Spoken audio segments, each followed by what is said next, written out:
We are live. Before we start, let me just make sure that the audio is good. You can hear me well. So I'm going to just speak for a moment. We have some comments already, okay? So we got 13 Nader 7 saying, when you lie on your resume, but somehow you get the job. This is not fake it until you make it, okay? It's actually happening, and I'm gonna tell you how. This is happening. George with a let's go, man. Thank you very much. We got Roberto. Let's see how MSI treats you. Patrick, can't wait, let's go. Well, let me tell you, it's not happening today. This is going to be a preview. So let me hear if you can, sounds good, okay. So we're going to do a preview of the $10,000 Command Center gaming PC.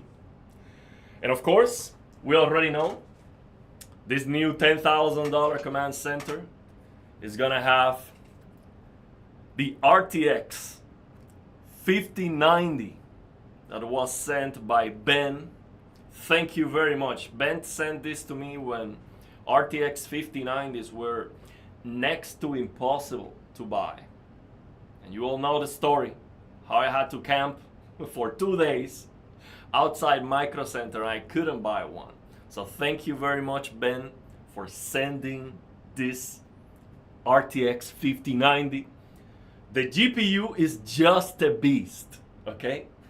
So this is going to be at the heart of the Command Center. Then of course, we got an absolutely amazing gift from Bobby. Thank you very much, Bobby, for sending the almighty 9800 X3D CPU. The CPU is just a beast, okay? Thank you very much. This is going to power, this is gonna be the brain of the $10,000 Command Center. And then thank you very much to George for dressing it up, okay? George was like, no, your 9800 X3D needs some armor. It needs a shield to protect and to look good while doing so. So George sent me this frame, this AM5 secure frame V2 black bracket. So we had a good time. We're gonna have a good time just spreading that thermal paste and making sure that the GPU, that the CPU doesn't bend and all of that. And of course, we're also going to get some MSI love to finish the build. And I'm gonna show you, I didn't know exactly what I was gonna get. When I announced the live stream, I didn't know, okay? MSI said, yeah, we're gonna send you some good stuff for your new PC, but I didn't know exactly what they were sending. Well, now I know, and I'm gonna show you, okay? And I do have some missing components, just 2 small things that I have to buy. So you're gonna help me with that. So we're gonna figure out what we're missing to get the best, okay? But here's the thing, I don't need the best, actually. Let me tell you, well, 9800 X3D 5090, that's the best. But you can always go, crazier and crazier and buy the most expensive of everything, right? I don't need that, okay? I don't need that. I'm happy either way, okay? I'm happy with the PC I have right now, okay? And honestly, I don't know what I've done to deserve so much love, okay? Love from the community, okay? I don't know what I've done to deserve that. Is it just loving my family every single day? Is it loving this community? Loving this country? Is it crapping all over Sony? Well, probably that didn't help. But yeah, man, I feel happy either way. See, I do not need to make sure that I have the absolute max out component. I'm gonna be happy either way. Okay. Now this is going to be a second PC. So what we're building is going to be awesome for the channel, and it's gonna give me more content because I can now record gameplay without losing performance. So a new game comes out, I can tell you what the performance is. I can show you actually in real time. So I think this is going to be a new kind of content that I can do thanks to having a second PC. Because I'm going to, of course, still use the 5800X3D 3080 PC, and that's going to be for streaming. So I already got a capture card, an Elgato's 4K 60 Pro, so I can do streaming, record gameplay without losing performance, and that is that's great. That's awesome. That also opens the opportunity to, for example, get an AMD GPU for review to check out AMD. I've never experienced the red team, so why not? Let's give them a try. Let's see how it's FSR 4. Okay, so yeah, man, very exciting. I cannot wait, man. Let me tell you, I already asked for vacations. Okay, so next week we're off. I'm gonna be off for beyond a week. We're gonna be off until next month. So it's gonna be non-stop content. It's gonna be live streaming. I'm going to live stream the whole PC build, command center, assembly. Okay, that's gonna be like, 6 hours and 6 hours and 6 hours all day streaming. Man, I really enjoy building a PC. Even when I'm not an expert, I'm not gonna be your, even Linus Tech Tips who can just build a PC very fast or, hardware unbox it. I'm not an expert. I'm not like, the thing is, this is not what I do every day. I don't build PCs every day. I'm an enthusiast because I like all this stuff. But I'm not coming to you like, oh, here's how you... So this is not a tutorial of me building a PC. Actually, you're gonna help me to figure this out because I have never tried, for example, a liquid cool for the CPU, and we are getting that. I'm gonna show you. That $10,000 command center, if I don't tight the case to the table, it might start levitating, okay? The PC might start just flying with so much cooling power that we have, okay? It's like a helicopter, okay? So I'm gonna show you that, man. I'm so excited. It's just gonna be wild. So yeah, let's go. Let me get my, well, I don't need the headphones or anything. Let me get this, the chat pop here, and I'm gonna read the comments. So I see what you guys say. So, okay, everything sounds good. 59. So yeah, we got the 5090 from, I got it like in February. Okay, when it was impossible to buy, thanks to Ben. So somebody bought it. It was impossible to buy. You remember that? Somebody bought it and sent it to me for no additional profit. So I just paid for it. But that was just an amazing gift for the channel. Even when I paid for it, because he could have made a lot of money without 5090. 5090s, they were being sold at 2 times the price at that point. So it was amazing. And of course, 5800X3D, I mean, this is just unbelievable. Unbelievable that someone sends me this 9800X3D. It's absolutely incredible. It's like the dream CPU for gaming. It's gonna be, everything is gonna be butterly smooth, okay? The frame time is gonna be a rock solid line, like I like it. Unless it's on Unreal Engine, then we'll forgive that. Okay, so we got George in the chat. Thank you very much for your gift, man. This was amazing. Like, I didn't even know this existed. I didn't know this was a thing.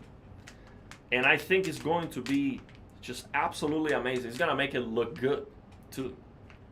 And especially for the thermal paste, because this 9800X 3D CPUs, they have this shape, and because of that shape, you can see there's a lot of components.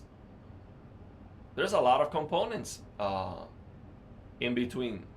So even after you apply the thermal paste very carefully and you don't cause a mess, you know, when you squash down the cooler, maybe you're going to spread some thermal paste on the components, and not a big deal. It's not going to break because of that. But one day you have to replace the thermal paste, and then you're gonna clean that, and then you might damage the components. You have to be very careful. So with this thing, this is going to fit perfectly. This is gonna fit perfectly on the CPU, so it's gonna cover all this. It's gonna cover all these holes, so I can just spread the thermal paste and not worry about it. It's gonna make replacing the thermal paste a piece of cake. Plus, it's adding support to the CPU. Okay. So yeah, it's gonna be absolutely amazing. Hey man, would you still recommend a 42-inch LG or Samsung TV over an Asus or Alienware OLED monitor for PC gaming? TVs over monitors. The thing is, 32 inches, 4K, 240 hertz, that is big enough. The thing with the screen size is that if you can get close enough, it doesn't really matter. With a bigger screen size, you can get closer, and so the screen can feel your field of view more and give you more immersion. That's the whole point of having a bigger screen. But 32 inches is big enough that it's not gonna be small. You just get close enough, and 240 hertz OLED. That's we don't have 240 hertz on TVs. So you have to decide, do you want by far the best HDR? That's on TVs. You're not going to get that on the monitors. You will not get that on monitors with mini LED because you don't have enough space for the dimming zone, so the contrast is not going to be the best in comparison with TVs. And OLED monitors are not even close when it comes to brightness and even the colors. Even the QD OLED monitors don't have the same colors, the same color gamut and vibrancy than the TVs. So TVs are significantly brighter, especially in smaller window sizes. So you get much better HDR. And the thing is, price. These QD OLED TVs, you get them on Black Friday, and they are so cheap.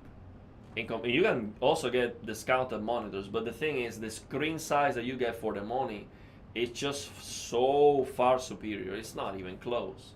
So there are some monitors that are like $1,200, and you can get an open box TV, I don't know, for that's like 77 inch for like, $1,700 or less.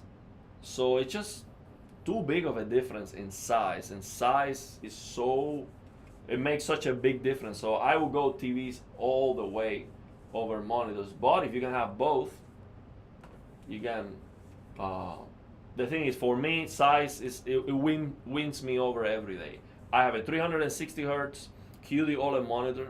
When it comes to motion clarity, input lag, it's just absolutely incredible. But the size wins me over every single day. 65-inch QD OLED TV. It's just a better experience. Now, am I going to play, competitive shooter? This monitor is gonna smoke the TV. It's just amazing. When you get 360 FPS, it's just, when you experience the responsiveness of that level of performance, 240 FPS plus on an OLED, it's hard to go back. But then size. So it's up to you, man. But I will go with a bigger TV for the money. It's a much better deal in my opinion. George says, I'm gonna call my $10,000 command center, the deprecation 5,000. So George, he got a 5090, but of course, NVIDIA decided to deprecate PhysX, so he had to buy a second GPU. He sent me the picture because the 5090 is so big, and where the second PCI Express is, there's no space on the case. So he bought a 3060 as a second GPU for PhysX and to use with frame generation with lossless scaling. So, but he had to remove the cooler of the 3060. So then he has the heat sink right there where the case metal is. So I told him you should add a thermal pad, so the whole case becomes a cooler for that 3060. But of course, it's like less than 100 watts or like 100 short watts GPU. So it's not. It doesn't even need a power. I think 75 watts. I think. Well, not sure. The one that he got. So it should be good. But that's going to be the deprecation $5,000, $10,000 command center. And again, man, here's what I was gonna say. I'm gonna show you the components now. I'm gonna show you all the juicy stuff that we're getting for the new PC. But let me tell you something.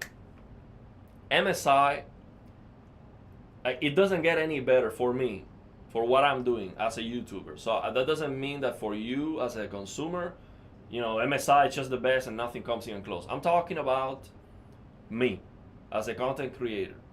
MSI cannot be better. Okay, I ask MSI, can you send me this? They say yes, and that's it. I make the video. I have to list the name of the product on the video and then send them, hey, here's a video that I did. That's it. There's no commentary from their part. MSI doesn't tell me you did a good job or you did a bad job or we like it or we didn't like it. They just don't say anything.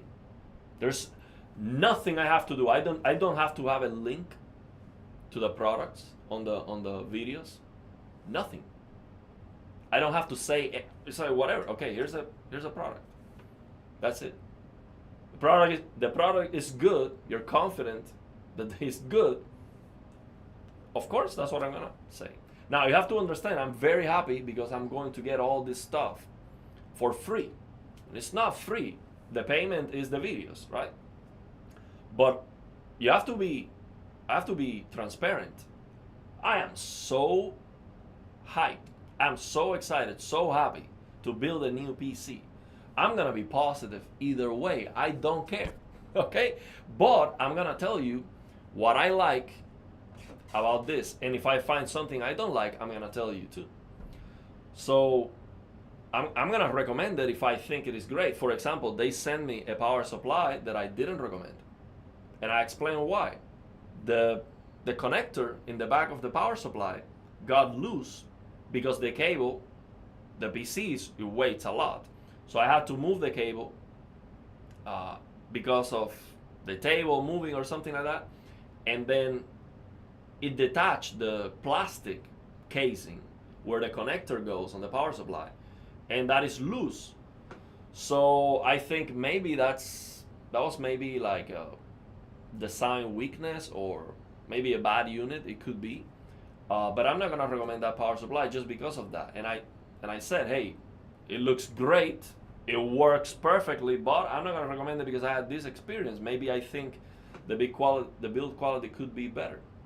They sent me a case before, and I was like, I'm blown away with this case. I absolutely love it in every single way. It looks amazing. It is so comfortable, so big, I have so much room to work and to build a PC. I highly recommend it. So I'm gonna tell you whatever I feel like, about the products that they send me. But you have to understand, I'm very happy because I'm excited to get them and because I am keeping the product. So it's not a sponsored video, but you have to understand the bias that I am going to have for obvious reasons. Okay, just imagine, yes, you have a YouTube channel, you make videos, but you're getting all this stuff for free. I mean, just think about that. There's always gonna be a positive bias that you're gonna have just because you're happy to receive all that stuff. So I think if I am just 100% transparent with what we're doing here, I don't think there's a problem. And actually, people are very happy. That's one of the most encouraging things for me. The community is happy when I get all this stuff. And look, the community sends me this stuff. 9800 X3D. This was a gift from Bobby, a member of our community. That's incredible that someone wants me to have this. It's just absolutely amazing. George, Ben with a 5090 delivery.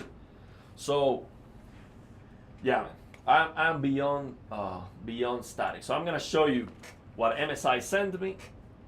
But again, my point was going to be that MSI is asking me right now, hey, this is what we think. It could work for you.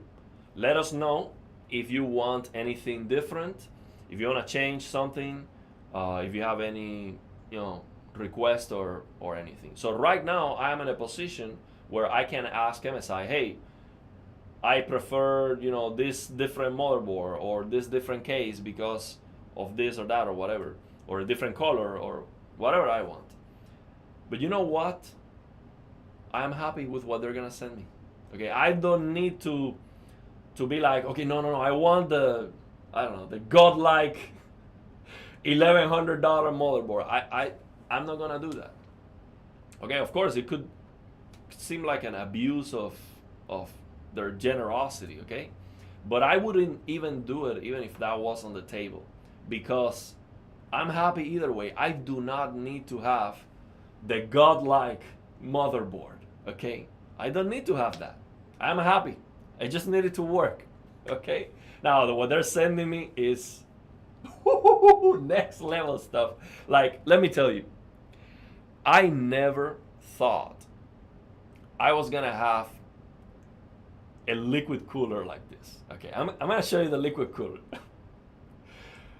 It might not be the best in the world, but man, I think it's an exaggeration. Okay, I'm gonna show you what they're sending me.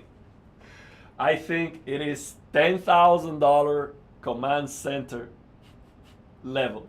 Okay, so I mean, I'm like beyond happy. I'll show you all the stuff. I have to pull it up here. I did some search already, so I'll pull up some of the stuff here. So okay, let's see. Wait a minute, there might be a problem. So what's the problem? If the CPU is a 9800 X3D, why did the sticker in that plastic say Ryzen 9? Because he bought the 9950 X3D. So Bobby, he bought the next one, the next tier up, so he sent me this one. So this is the 9800 X3D. But he got this from the other one. That's legit. But yeah, this is not the original packaging. This is what I got. I didn't get the original packaging for this 9800 X3D. But you're right. You notice that detail. It's all in the detail. Okay, everything is about the detail. Yeah, so that's a real one. Shout out to MSI, man. Viva Cuba. No, I said I love this country. I mean the US. Cuba sucks. Big time. Not the people, the government, all this. An absolute mess, man. This country is so amazing. I mean the US of America, okay? This country is amazing. Best country in the world, okay? Where your dreams come true, okay? And all my dreams are coming true, that's for sure. Yeah, man, gratitude is the best gift You're very grateful for everything that you have. I am grateful for everything that I have every single day. I think, you know, you see that I am excited about new stuff coming out, and yeah, I cannot wait to, you know, get this 8K, you know, glassless 3D monitor, or, you know, whatever is coming out.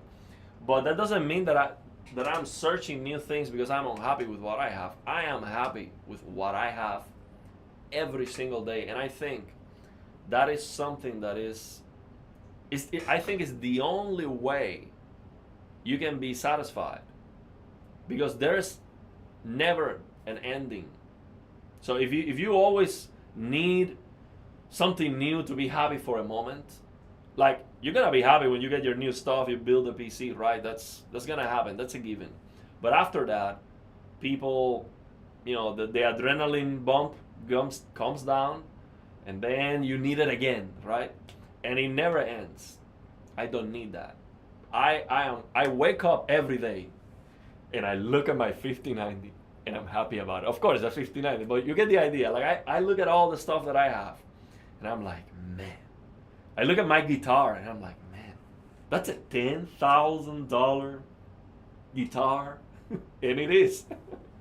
So I am just grateful for the things that I have every single day, and I think that is the most important thing, man. I think we might finally play Black Myth Wukong. Actually, it might actually happen. Actually, I can pop the comments here. I didn't set it up. I'll do it for next time. We'll pop the comments. Yeah, the plates, man. The plates rock. Absolutely. So let's see. So yeah, I explained. So the CPU sticker says Ryzen 9. I explained that already. Because Bobby got his Ryzen 9, so he sent me this one. Should I buy 77-inch S95F or G5 on Black Friday? Is the matte finish bothering in a dark room too? Now definitely get the S95F. It's not even close. Even with a matte finish, it's just far superior. Unless you have a living room. So if you cannot control the lights, the G5 is going to look better with a glossy. But in a dark room, it's a no contest, in my opinion. It's just not close. G5 is amazing, don't get me wrong. But just QD OLED is just the best technology. And the S95F is very bright too. So I will go S95F all day long, even with that terrible matte finish. And the audio is gonna suck too. The audio is probably gonna be broken too. And Samsung absolutely sucks. But I think we have no choice. So dual GPU. So I'm gonna have dual PC. I might try the dual GPU maybe, but I'm not gonna use the dual GPU. The thing is, it's not going to fit, because I have a 3080. I would need to buy a smaller GPU. So maybe if I get a smaller GPU for review for that purpose, for lossless scaling, then it would make sense. But my 3080 is too big. I was trying to figure that out. It's not gonna fit.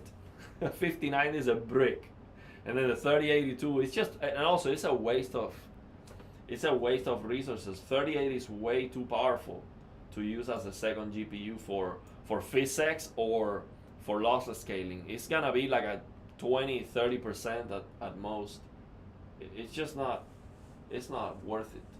It will be a waste.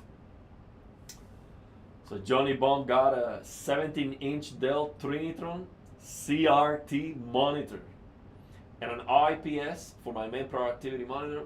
If I got a larger TV, I would mount it behind my computer desk to use it for M+K gaming. I would highly recommend you get a big TV, man. Big TV for gaming is amazing. So yeah, 3050. Oh, so it's a 3050, 6 gigabytes. It's 75 watt. Yeah, it's just PCIe. That's a PCIe power slot alone. It's a 3050. I think you should try the thermal pad between the 3050 and the case. You might get your temperatures down. Oh man. My brother-in-law has an S95F, and Ariel is not exaggerating at how bad the matte finish is. Matte finish sucks, man. I cannot wait to hammer on that matte finish. The game you were impressed by on Gamescom 2023, Crimson Desert, is built on their own engine, which is a huge win in comparison to the current Unreal Engine 5. That is definitely a huge win. That game is looking pretty good. I don't know exactly when it's going to come out. They announced it, but you know how that goes. But that game's looking pretty good. So yeah, that's gonna be a good one, hopefully. It's like a Witcher 3 with Zelda, Tears of the Kingdom. You know, it seems to be a good one. So it's not a terrible dark room, but it still doesn't look as good as glossy OLED screen. Yeah, glossy is it's just so much better, man. So you're gonna use my 3080 for lossless scaling. So I might try that, but I'm going to need a Razer cable for that because it's not gonna fit on the case. So what I am thinking is I might use this case that I have has a horizontal and a vertical mounting bracket. So if I can somehow, you know, secure that vertical mounting bracket, I can use the 3080 outside the case with the PCIe Express extension, and then a second power supply for the 3080, because the power supply that I got for the 5090 only has the 12 pins cables. It doesn't have the 8 pins. So it will be a Frankenstein just to try it for some videos and see how it works, but it's not gonna be a setup to keep like that. So yeah, it's just gonna be for fun.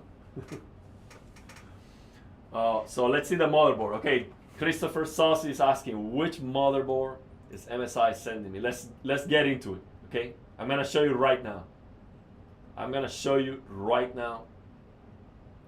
Let me get this set up here. So we're gonna check out this right here. So let me make myself smaller, and I'm gonna move all this stuff here. Let's check it out. Let's check out the motherboard. I'm gonna make myself smaller here. Oh, time for the big reveal. We already see some MAG vibes. Let's check it out. Let me scroll down here. Let me do this. Okay, let's check it out. I have not checked the details yet, so I'm gonna check it out. I'm gonna read it here in real time. Let me know if you know anything about this motherboard, if you have it, maybe if you have this model. So this is what they're gonna send me for the motherboard. Okay, the MAG B850 Tomahawk Max. Okay, I like that naming.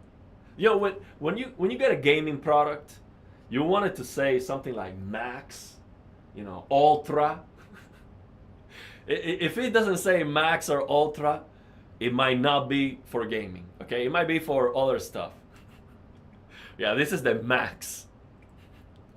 So it's designed for gamers, of course. You see it on the name. It's a Max Wi-Fi with a stable and durable DIY-friendly foundation for their PC build, coming up with true Wi-Fi 7.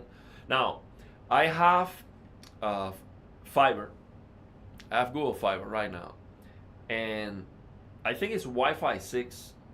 So I'm not sure if I would be able to take advantage of this for higher speed, or maybe if I can upgrade the internet to get the Wi-Fi 7. I'll look into it, because the thing is, I have the PC in the basement and the router is upstairs. So to throw a cable here, you know, I have to open a hole and all this stuff. So I'm using Wi-Fi.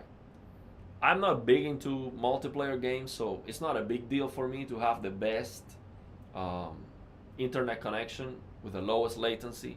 But it would be Would be nice. Right now I have Wi-Fi 6 on my PC, so I'm getting 500 megabits per second speed, and I should be getting 1 gig. That's what my internet is, 1 gig up and down. So I'm not sure how I can take advantage of that, but it is definitely something to explore. So it has exclusive easy DIY features. So let's see what that means. So it's ready for the battlefield, okay? So it's ready for Battlefield 6. And of course, Ryzen 9000 series processors. Now, I'm not thinking on buying, the next CPU. Like, here's the thing. Again, I don't need the best. I might have this PC for 6 years, okay? If it was just for me. But the thing is, I have this YouTube channel, and people sending me a 9800X 3D, and MSI sending me all this stuff. So maybe I might get an upgrade. And the thing is, with this motherboard, based on what I've, gathered, let me know if you know better. But probably the next X3D CPUs from AMD should work here. So this motherboard might last me 5 years with the latest and greatest. So what I need to know now, what I have to search is what's going to be the best RAM for my 9800 X3D and this motherboard. So if you know, we need to buy the RAM. So MSI told me they don't have RAMs. So I have to buy the RAM, and I might buy an SSD. I might. I didn't ask them for the SSD, honestly. I asked them for the RAM, motherboard, case, and the cooler. So they got me covered with that. But I need to buy the RAM. So let's see what we got here. Like, I have not checked this out yet. Right before the stream, I got the email with the models for everything. So let me see what this have. So ultra power. It has a 14 plus 2 plus 1 dual rail power system, 80A SPS. So that is the power. That's what we have underneath all this, all this stuff right here. That's what we have underneath that. I see a big heat sink right here, another one over here, and I see a bunch of, physically just looking at it, I see a bunch of PCIe Express. I see M.2 over here, M.2 over here. This is the chipset, probably a fan underneath that. And I see this is probably, which is very, very, what is this like a CPU power too? So we have CPU power over here. I'm not sure if you can see the mouse. We have CPU power over here, 2 of them probably. But this one is new to me. I've never seen this. Is that additional power for the CPU? What is this? And of course we have the motherboard 24-pin power connector. So let's see what else we have. We have some software as usual. So USB 20G Type C connection. So let's see. So it has a pre-install AIO shield. So it comes, so it's not like one of those you have to, you have it separated and you have to just slap it later. So it already comes with it. Easy M.2 shield froze 2. I don't know what that means. Oh, that's probably, oh, that's another M.2. So we have 1, 2, 3. So this is PCIe supplemental power. Oh, wow. Oh, wow. Why is that? PCIe supplemental power? Is that if you have a... Is that for... for the main PCIe? Why would you need that? Huh? Maybe for more stability on the power delivery or something like that. Why would you need this PCI Express supplemental power here? I've never seen that. Again, I'm not an expert. I don't look at this stuff every day. And honestly, I'm gonna tell you what happened to me. Before I had this PC, I used to watch all the, the Linus Tech Tips, and I still watch Linus because Linus doesn't talk about PCs only. But I used to watch all the hardware unbox benchmark videos and Paul's hardware and forgot this Bitwits and a bunch of these YouTube channels that cover specifically PC hardware.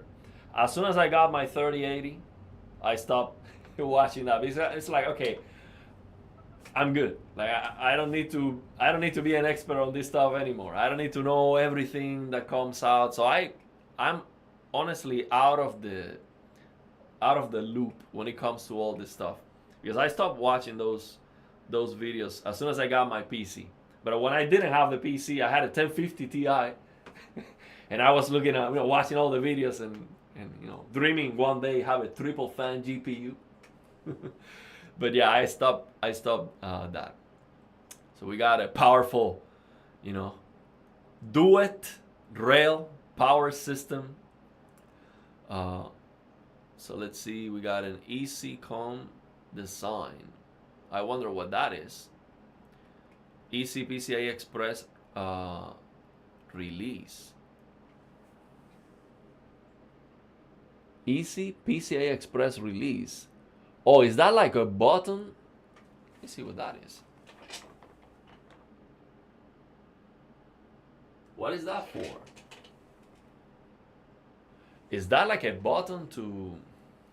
Let's see if I can look at a closer image. Let's see if I have a... Yeah, let's see if I can look at a closer image. Steel Armor 2. So that's just the cover for the PCI Express. So extended heatsink. I like it. Pump fan support. Okay, heatsink with 7 watts thermal pad.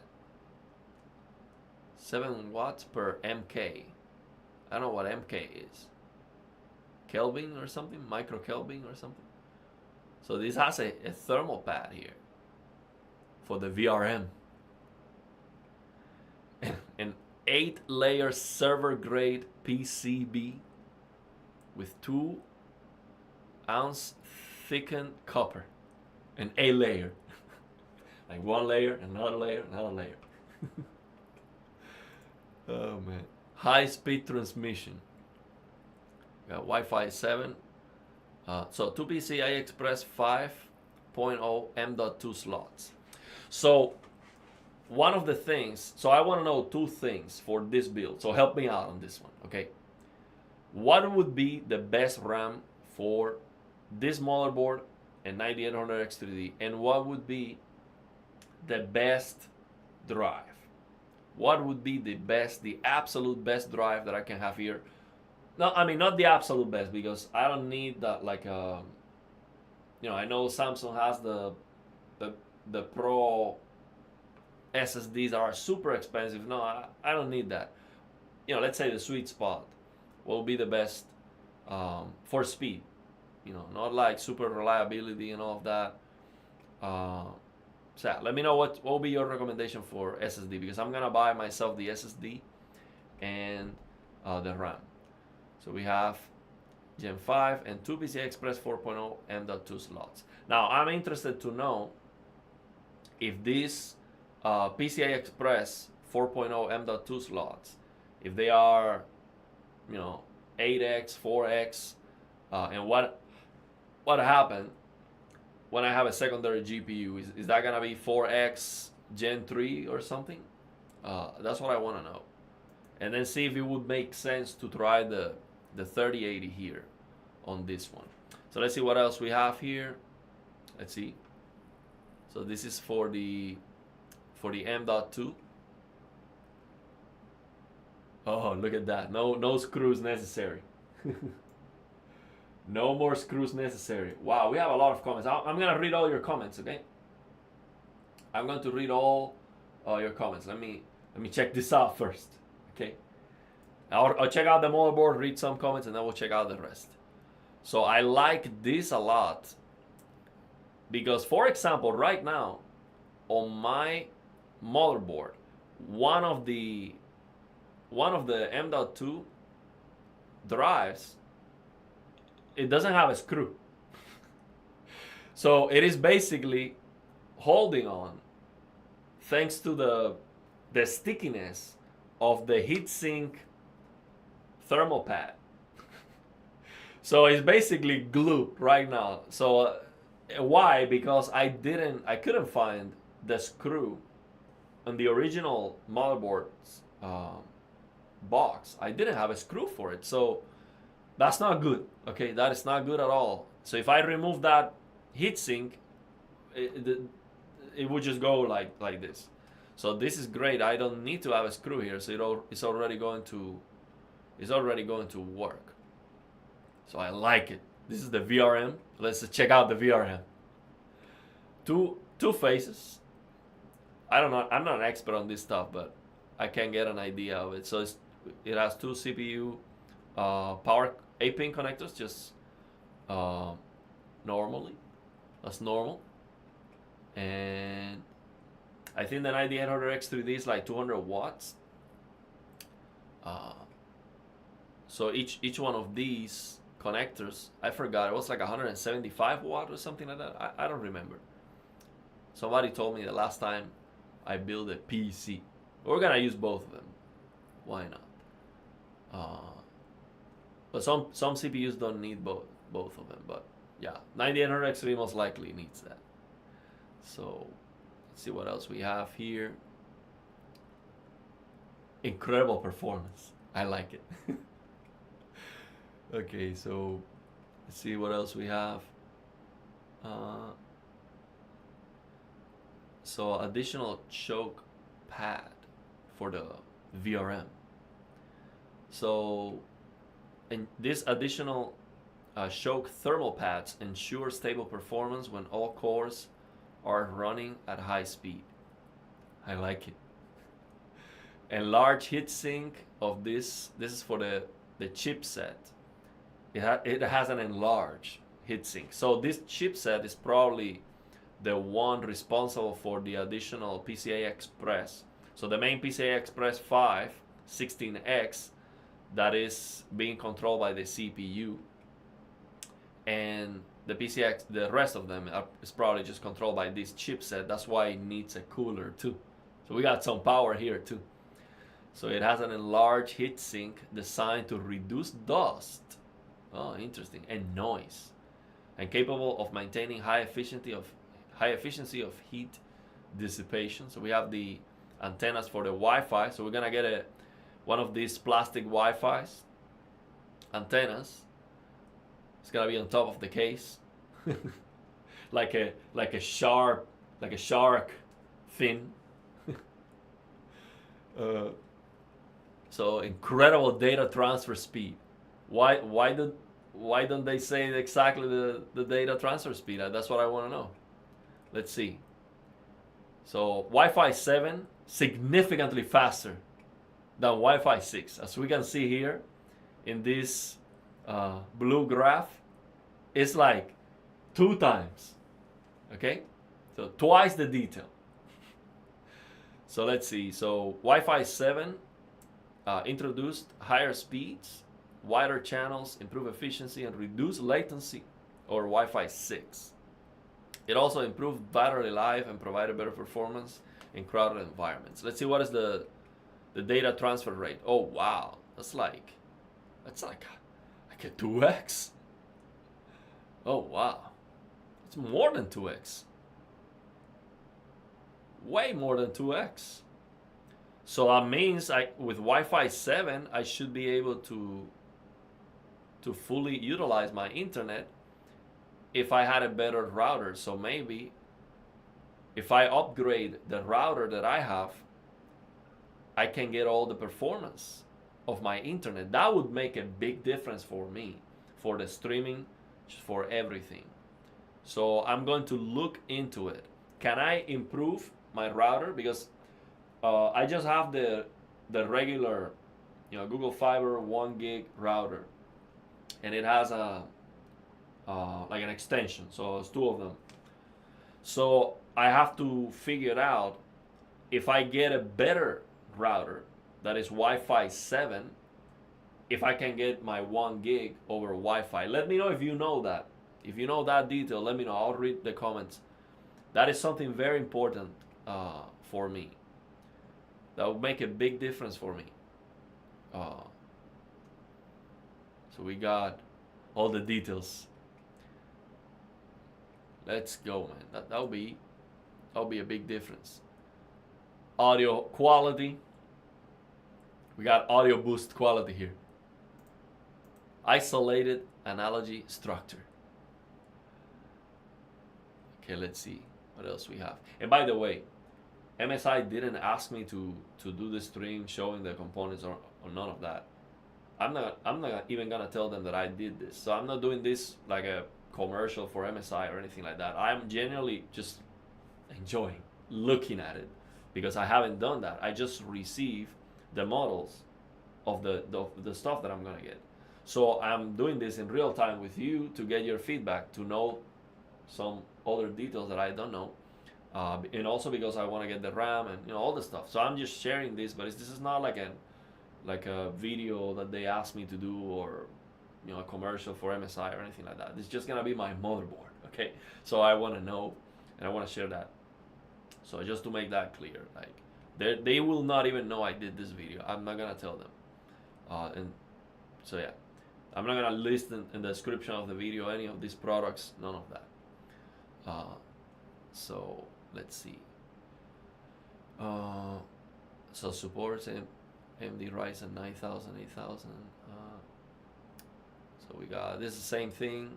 So what I want to know now is more details about the PCIe Express. Okay, so here it is. So PCI Express 5 slot, that's the main one. Lighting Gen 5 by 4 M.2s. No, so no. So that's not telling me how. Okay, so I need more information about. Okay, let's see specifications. I need more information about the PCIe Express. Okay, so here's the memory, for example. It says it supports up to 256 gigabytes of memory. That's to load the entire game on memory, so there's no stuttering. you Call of Duty, the whole thing just loaded up in the memory. And it goes straight to the VRAM. Actually, if these game engines had a feature that allowed that to be possible, or somehow when you're just opening the game, instead of, I don't know exactly how that works, but I have a vague idea. It's basically things go from your drive, from your SSD, or no hard drive. I mean, there's no hard drives anymore for gaming, but it goes from the SSD to the RAM, then the data goes from the RAM to the GPU. So maybe if we could just go and load everything onto the RAM, or maybe as much as possible onto the GPU VRAM, which is actually, I have to look into it. Hybrid told me that there's a way to do that with Unreal Engine, some games, by modding the game. And I want to learn how to do that, because with the 5090 we have 32 gigabytes of VRAM, and if there's a way to have more loaded, ready to go on the VRAM, then you might potentially get better performance, more smoother performance. So yeah, this is ridiculous. 256 gigabytes of memory RAM, that would be insane. But yeah, it says that it supports DDR5 8400 to 5600 OC, overclock. So 5600 to 4800 JEDEC MTS. So 1 DPC, 1 hour max speed up to 8400. Now, what does that mean? One DPC, is that dual channel? One dual channel, maximum 8400. One dual channel, 2 hours. I don't know what this means. Can someone tell me what does that mean? One DPC. I mean, I can Google it or ChatGPT it. But yeah, let me know about the memory. I don't know about this. I would need to look it up. So supports dual channel. I mean, everything supports dual channel nowadays. Okay, let's see what else we have. So I think that's okay. Here's what I need to know. So the PCIe slots. So we have 3 PCI Express 16X slots. Okay, let's see. So the main one, PCI Express 5 16X from the CPU. We have a second PCI Express 3.0, supports up to 1X1 from chipset. So this one is the second one. This one is not good for the second GPU. And the third one is PCI Express 4, supports up to X4. So I don't remember exactly. I watched some videos from Gamers Nexus and all these channels, but I forgot about this kind of stuff. I think when you add the second GPU, usually you're gonna lose. In some motherboards, the majority of them, you're gonna lose some. But maybe not. Maybe you don't lose it because it's from the chipset. Maybe you lose some bandwidth if you're using an M.2 in a specific slot, but not if you just use one on the main M.2 slot. But I'm gonna have multiple M.2, so it's probably going to reduce this. But if this was not reduced for the second GPU, PCI Express 4X should have the same bandwidth as PCI Express 3 8X or 16X. I'm not sure. So that should be okay for a second GPU for lossless scaling and PhysX. That should be okay. Maybe you're gonna lose like, I don't know, 20% performance or something like that. It's not a big deal because the 3080 is not going to be even close to 50% utilization. I don't think so. But maybe it's gonna be a bottleneck. Maybe worth trying. So we have a bunch of M.2. So this is important because I need to buy. Oh, I don't need to buy an M.2, but I will. I'm gonna buy a big M.2. So it says it supports up to PCI Express 5 X4. But I think George was telling me here that those are way too expensive for no major improvement. So let me read the comments, see what we got, see what you recommended me here, and then we're gonna reveal the rest of it. Okay, I'm gonna show the rest of the components. Okay. Okay, let me check this. So see what I got. So I would love you to try a great 8K projector someday. Could be fun. I want to get a projector for review. But the thing with the projector is that I need the screen. So I'm not sure if the same projector company would also send me the screen for review or something. I don't know. I want to try a projector because they are 3D. That's why. Not because 8K. I don't think an 8K projector is gonna have. It's gonna be sharper or have better detail than an 8K OLED TV and a 4K OLED TV. I don't think so, but maybe I'm wrong. But definitely the picture quality is not gonna be close. But I mean, there are some projectors that are crazy expensive. We did this live stream with D Nice, and he said, I think if I remember correctly, there was like a projector that was like $100,000 or something like that, something absurdly expensive and good too. Like it was like almost 1,000 nits full screen or something like that. So I don't know about projectors, but I definitely want to try a projector for the 3D because you can do some 3D gaming. But I think it's like 60 FPS, 1080p, but still 3D gaming I like it. So I'll see if I can get one day one of these projector companies to send me a projector. And then the other thing I want is to see if I can get some contacts for VR headsets. I want to try in the future, after, let's say after the TV. So after this PC, I want to get the TV for the channel, X95F or maybe whatever comes after. Let's see. So after that, I want to get a VR headset, a very good VR headset. So I think VR headsets are, I need to try them. So I'm okay with review samples. You send me a review sample, see if, let me try it. Let me try all the VR headsets. And at the end, I'm gonna decide which one I'm gonna buy for myself. So let's see. So George says you should at least tell them you plan to do a dual GPU build. They might give you the godlike. But the thing is, man, I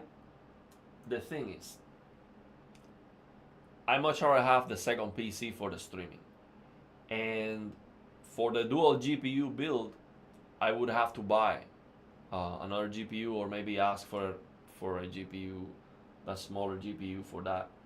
And the thing is, I don't want to be like, oh, I want the godlike motherboard, you know? No, man, I'm happy with it. This is all I need. Okay, I don't. It just doesn't feel right to me. I don't need it, really. I don't need it. I don't think it'll be fun, that's for sure. Would I like them to send me the godlike? Yeah. Oh, why not? But I'm not gonna ask. They are asking me right now. They send me the email. They say, hey, this is stuff we think is gonna work for you. Let us know if you want anything different. If you have any questions, any request, or so I could tell them that, and they might say yes. But I don't feel like. I don't think that's right, man. I don't want to do it. I'm happy with that, man. I think this is, and also, again, my purpose is not to be, the YouTuber with a godlike motherboard. That's not. I don't know. This is not. That motherboard doesn't make any sense to spend $1,100 on a motherboard. That's crazy, man. I mean, how much is this motherboard? Probably the 9800X3D and this motherboard is less money. So you can get the 9800X3D, this motherboard, and maybe buy the next generation X3D CPUs and still save money. Instead of buying the godlike with the 9800X3D. So I think that godlike motherboard is like for people who really need the features of that godlike, or for people who who just have money to burn, like whatever. What's the most expensive thing? That's what I need, and that's not me. I don't need that. So yeah, I don't think it's right. So yeah, 10-hour. Dude, we're gonna take our sweet time, man. It's gonna be, again, I asked for vacations, already approved. Half of the month we're gonna be building the PC. Let's see. So they're gonna send me the tracking number as soon as it is available. Usually, it takes like 5 days or something like that. So next week, I'm going on vacations, okay? And we're gonna do streaming every day, all day. Okay, I'm gonna take my time because I'm not sure what I'm gonna do yet. I'm gonna show you the case and everything that they're sending me. So I'm not sure what I'm gonna do. If I'm going to swap, the 5800X3D PC in the new case that they're sending me, and then put the motherboard here, or if I'm gonna keep this one here and then build a new PC with everything new. I'm not sure what I'm gonna do yet, so we'll talk about it, okay? But my plan is to be building the PC all day. It's like a vacation to build a PC. So it's gonna be 6 hours and another 6 hours and all day long every day. So we're gonna build it together, okay? I'm not going to read the instructions. I'm not gonna read the manual. You're gonna let me know where I should, where is this screw going, okay? Should we use the screw here or whatever? So we're gonna build a PC, the setup for the cooling, everything together. So what I do for a living, right now I'm working from home, thanks to a friend that is in a very high position. He's so smart that even if I study for 20 years, I would not get to his level. So basically, my friend is my boss, so he got me this job, and I'm working from home right now, just computer stuff. So, and I also do guitar. I have a guitar channel, and I used to do a lot of teachings. I'm reducing my teaching time so I can practice more, because I need to practice my guitar a lot more. So I just checked to see if you can. So yeah, that's what I'm up to right now. And of course we have the YouTube channel. Okay, we're making some money here too. Okay, thanks to the member. Thank you very much for your support. And of course we get some revenue for the videos too. Not a lot, but we get some. So yeah. Let's go, man. I was depressed. Even I had a 5080 in my rig, man. Let me tell you, there's a lot of rich people that they are depressed for many reasons. But sometimes it's never enough for people. There are some people who are happy with nothing. Just look at a kid. I think a kid is a perfect example. You gift a kid a Nintendo, which absolutely sucks, and the kid is gonna be happy. They don't care. That's 720p, 20 FPS. They don't care, bro. They're happy. So it happens, man, and it is. You can get depressed even if you're successful. Like, for example, imagine, just think about this. Imagine you just expand in this world and you are rich already. You have absolutely everything. You don't need anything, right? So how do you find, purpose in life? Because you might think it's a good idea to be multimillionaire and not have to work and just have fun all day. I would be happy if that was the case, that's for sure. I'll figure it out. I'll figure out how to have some fun, that's for sure. But some people get depressed because they don't have a purpose. They're like, okay, I have everything. I don't need to fight for anything. I don't need to make any effort. I don't need to wake up early to study. I don't need to improve personally. So some of those people, they just become, fat and drug addicts. And they do nothing. They don't accomplish anything. And it happens. It happens. So I think the cure for that is to be, grateful every day with the things that you have. Just your health, man. I mean, if you're watching this live stream right now, it means that you can't see. Just think about that. Some people cannot see. Okay? So I'm grateful every day. By feeling good, my personal health, and I'm grateful every day with the things that I have. So just think about that, man. Because it will never be enough.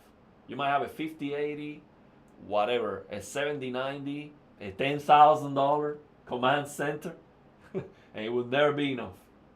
So yeah, It feels good to hear an immigrant speak so highly about our country and appreciate the opportunities here. This is the best country in the world.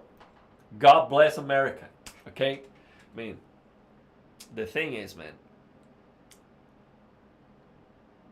I come from Cuba. Okay?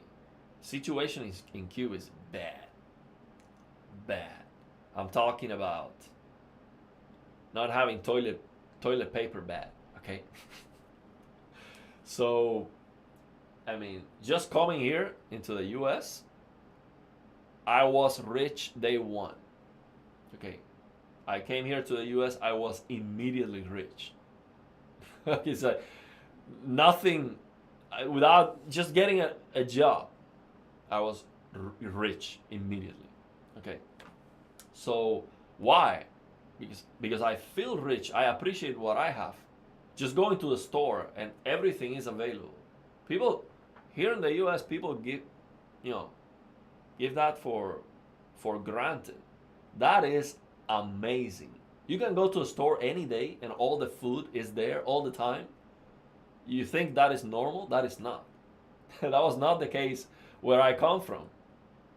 So think about this. Just being able to eat whatever you need to be healthy and to be strong and to feel great. The food is right there. You have the money to buy it every single day. Now, if you choose to eat pizza and feel terrible and eat all the junk food and not exercise, that's on you, but the opportunity is there. You have the opportunity to be healthy and to be strong. That was not the case where I come from. Okay? So I am happy every single day I am here in the US, and my family is here with me too. And in 2 years, my family has been here for 2 years. They have experienced more than in their entire life in Cuba. Like every single weekend we go out, and more than every single weekend. Sometimes we go in the weeks too. And with vacation here and there, we've done so many things, and we have of course experienced so many things. And myself actually, because if it wasn't because of them, I wouldn't go to that many places. But I've been a man on a mission to give my family all the experiences possible that they can get, because they never had that opportunity in Cuba. So my family is so happy to be here too. People who don't appreciate this country, they are just spoiled brats. I mean, they just don't. It's like absolutely absurd. It's like they don't know what they have. They should go to Cuba and to see what that's like. So they think they have problems. Some people manufacture problems when they don't have any problems. They just come up with them. It's like, you don't know what a problem is. You're complaining about that. That's not a problem. Problem is not having what to eat. What about the 40 gigabits per second HDMI bandwidth on the S95F? Is there a visual disadvantage with display string compression? No, the display string compression is lossless, and the only disadvantage could be some longer black screens when exiting full screen applications, like a handshake delay. So if you close a game and then you get a black screen a little bit longer, but the quality is there, is the same. And also the S90C, for example, has the full 48 bandwidth, and it's still using DSC unless you go to the service menu and turn it off. So that's not a thing at all. Now, if you can buy for example, if you're buying a monitor and there's an option that has the full bandwidth and it's $50 more, just get that. I mean, why not? But one of the biggest problems with the DSC was with NVIDIA GPUs, you couldn't use DLDSR and NVIDIA image scaling. It was not working with DSC. But if you get a 50,000 CPUs, a 5,000 GPU, I got a 5090, that's no longer a problem. So DLDSR works over DSC with a 5000 GPU from NVIDIA. So that's no longer a problem. But if you have a 30 series or 40 series, DSC is a problem because you cannot use DLDSR. So it's kind of a big deal. All my homies hate matte finish. Matte finish, it's just sandpaper. Just sandpaper the windshield of your car and see how that goes. Just buy a used 30, 50, 60 gigabytes for a second GPU, and that's all you need for lossless scaling. That makes sense. And PhysX, also no cables and don't need a second power supply. That makes sense. Although, yeah, it's gonna be better if it's NVIDIA. I was gonna say that AMD's GPUs might have a better performance for lossless scaling. That's what I've heard. But it's not gonna work PhysX, so it's better to be NVIDIA. You know, the drivers might be an issue too and all that. So your home's in the right to hate matte finish. Okay, New Codex says breathe in. Woo! Command center, let's go. S95F has the stupid one connect box. Yeah, that's definitely a big problem.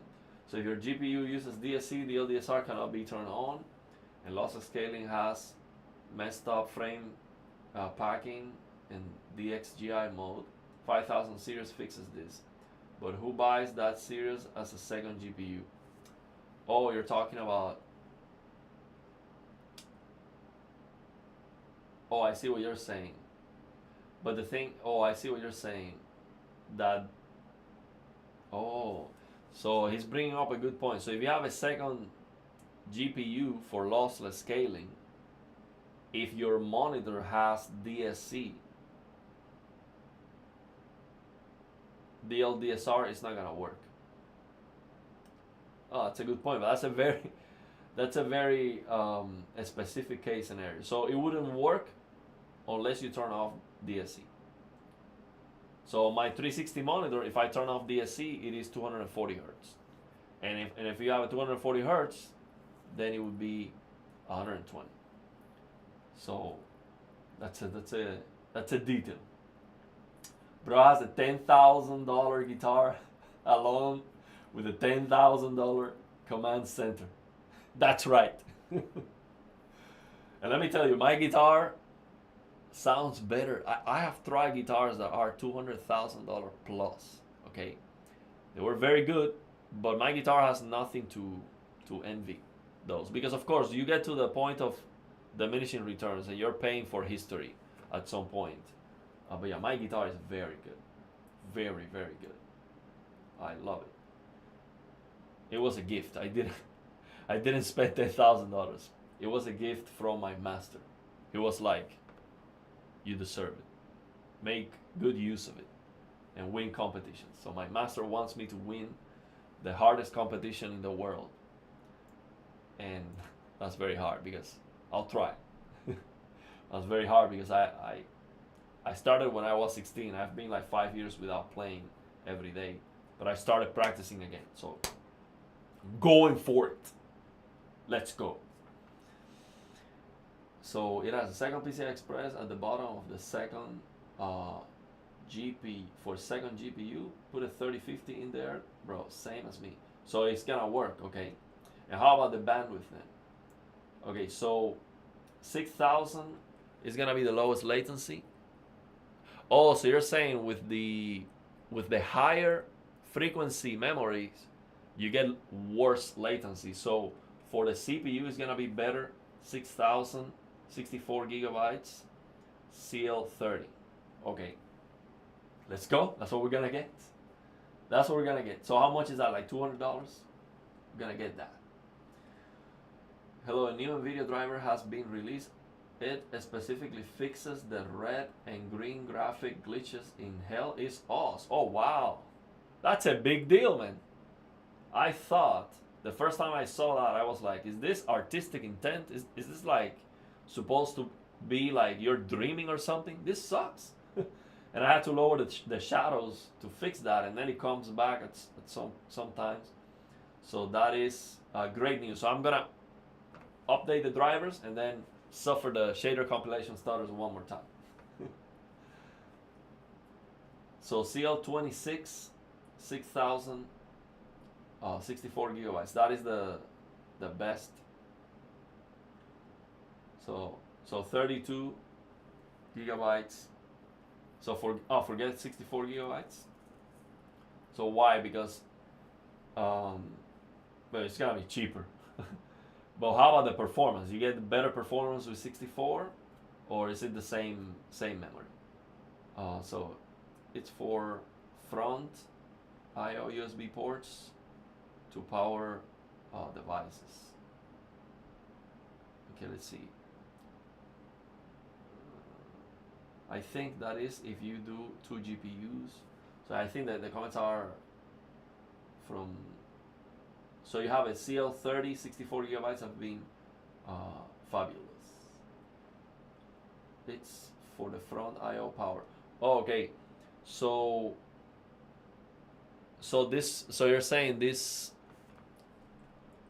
So I guess he's talking about this power from the motherboard. This connector here is for the front I/O power. Extra power for fast charging, etc. Oh, okay. So that's for motherboards that have that. Or for the I/O here of the motherboard. So it's for power hungry GPUs. None of the GPUs today take power from PCI Express. Okay. PCI Express supplemental power is for fast charging through front I/O, like your phone or VR headset. Okay. Yeah, it's a button, so you don't have to dig underneath the GPU to release the latch. Oh, that's very important. So this button right here, that is very important, because you know what I have to do to remove the 5090 from my X570 ASUS TUF motherboard. I have to use a screwdriver, which is not a good idea to have to put a screwdriver that's very long. So what I do is I detach the screws, and I have to use a screwdriver to press the release mechanism, so I can take the GPU out. And the reason why I have to use a screwdriver is because the CPU cooler is huge, so it doesn't let me put my hands in. So this motherboard has this button here to release. Has this button right here, PCI Express release, that is more accessible. Although the 59 is going over that, so I'm not sure about the accessibility of that. But it's definitely gonna be more accessible than here, where the CPU cooler is gonna be.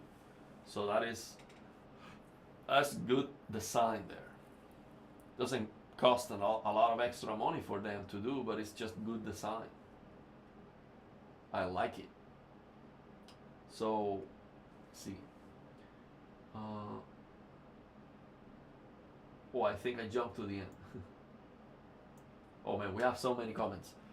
Okay, let me show you something else, and then we'll keep reading the comments. We have a lot. I lost the chat. So we got Hybrid on the chat too. Hybrid said Notch got depressed after being rich because he felt like there was nothing left to work for in life. Men really take pride of their careers. Retiring young can hurt your self-esteem sometimes. Well, let me tell you, you're right. But I'm gonna be so happy if I can retire young. Not sure if I wanna win the lottery though. I think that might be like, oh man, I was working so hard to accomplish something, and now boom, I just win the lottery and I'm rich. Or maybe give it away. Nah, I'll keep it. But yeah, it's definitely a challenge. Okay, so let's go to the next one. I'll keep reading the comments. Let's go to the next $10,000 PC command center part. So let's check out. Oh man, I cannot wait for this one. Whew. A 360 AIO liquid cooled cooler with an LCD. I mean, at that point, why didn't we just put an OLED here? I mean, if we're gonna go all in, just put a freaking OLED here, you know? that would be ridiculous, honestly. Can you imagine? Just put an OLED screen, because LCD is not enough for your CPU cooler. That would be ridiculous, like a complete waste of money, of course. But man, you know, I think this is a luxury that I never thought I was gonna have, because it's one of those things. I'm like, okay, I'm just buying an air cooler. Okay, if it's with my money, honestly, I will buy an air cooler, and I did. I got this huge Noctua cooler, but with this, you get the flair of the triple fan, addressable RGB, and of course, I mean, you get the flair of the screen of that. But more importantly, for the PC build, you have more space to install and remove the GPU. So for example, if I'm going to be in the future doing some, you know, swapping of GPUs, because I'm going to be doing some benchmarks for the channel, imagine my huge brick of a CPU cooler with that Noctua air cooler. It's so hard to, you know, remove the GPU and maneuver and all of that. With this, just so much easier to install the RAM, everything. And it's gonna look great. So yeah, this is something that I always wanted to have. So they're sending me the black one to match with the case. I'm gonna show you the case. But let's check out this cooler. Oh yeah, man. So let's check out this one. Oh man, look at that. So this is an LCD screen, and we can have the temperature of the CPU there, for example. I like that a lot. I like it to have the temperature of the CPU here, or maybe even the GPU. I don't know. This probably is controlled by an app or the BIOS or something. Let me see how you control this screen to put there whatever you want. Or maybe in the future we can change the icon of the channel. So I could have here the logo of the channel. That'll be cool, you know? We make a video with a PC in the back with the channel logo. I like it. So, but this is all about clean lines and seamless form, crafted with a fully curved glass cover. So it is curved, okay? So it looks more sleek. The water block takes inspiration from the smooth contours of a water droplet. Man, the level of fanciness that they go with these PC components. Do you think that's necessary? No. But gamers love the fancy stuff, you know? They don't need a fast PC. They need a fast PC that looks good, okay? Because being fast is not enough. We need the colors, and we need the, you know, the sleekness, the elegance, the weightlessness, and the purity. So all tubing and cables are concealed within, ensuring an uninterrupted silhouette. Rounded screw covers refine the final touch. So of course we need some screws, but there's a cover for the screws. So probably, I mean, that black thing is probably the cover for it. By the way, going back to the motherboard, I'll go back at the end to know how do I. So to install this, George. So to install this, I have to remove the plastic one that the motherboard has, or the motherboard doesn't have any. or the motherboard has like a metal one. So explain me about that part. Is it like just some simple screws? Um, and they just replace it? So explain me how that goes. I'll get back to the motherboard for that. So yeah, man, this is more like an art. Okay, this is art more than hardware.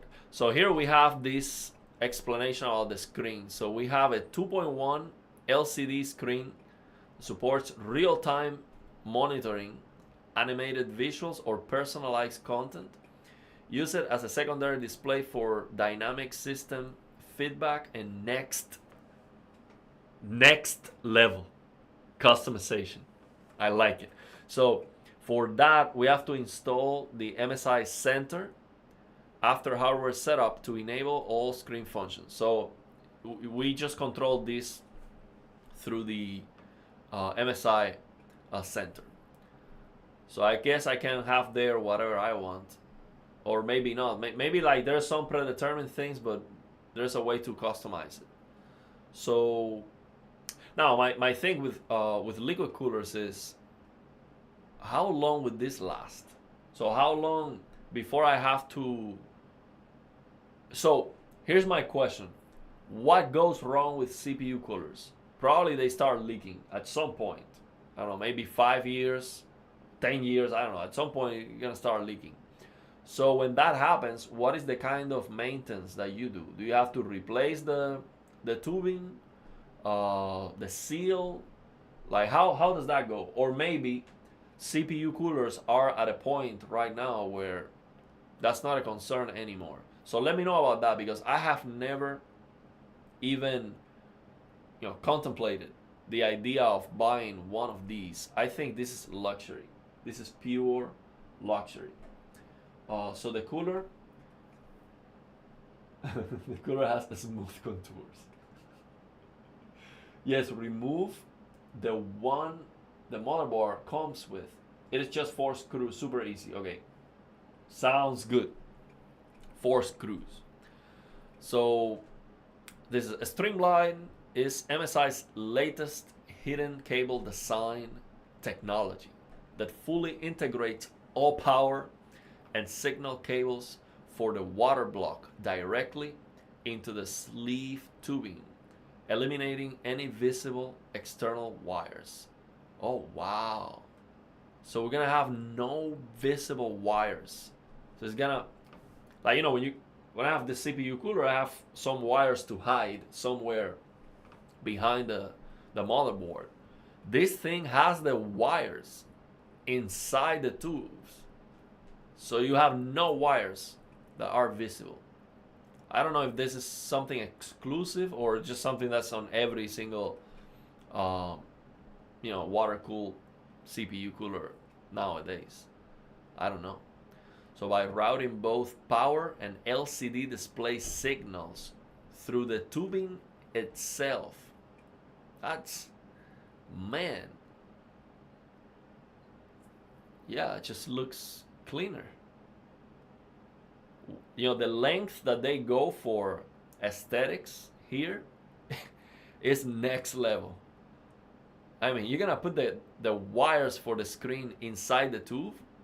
How is that supposed to work? The tube is supposed to have water. So how do you put water and cables in the same place?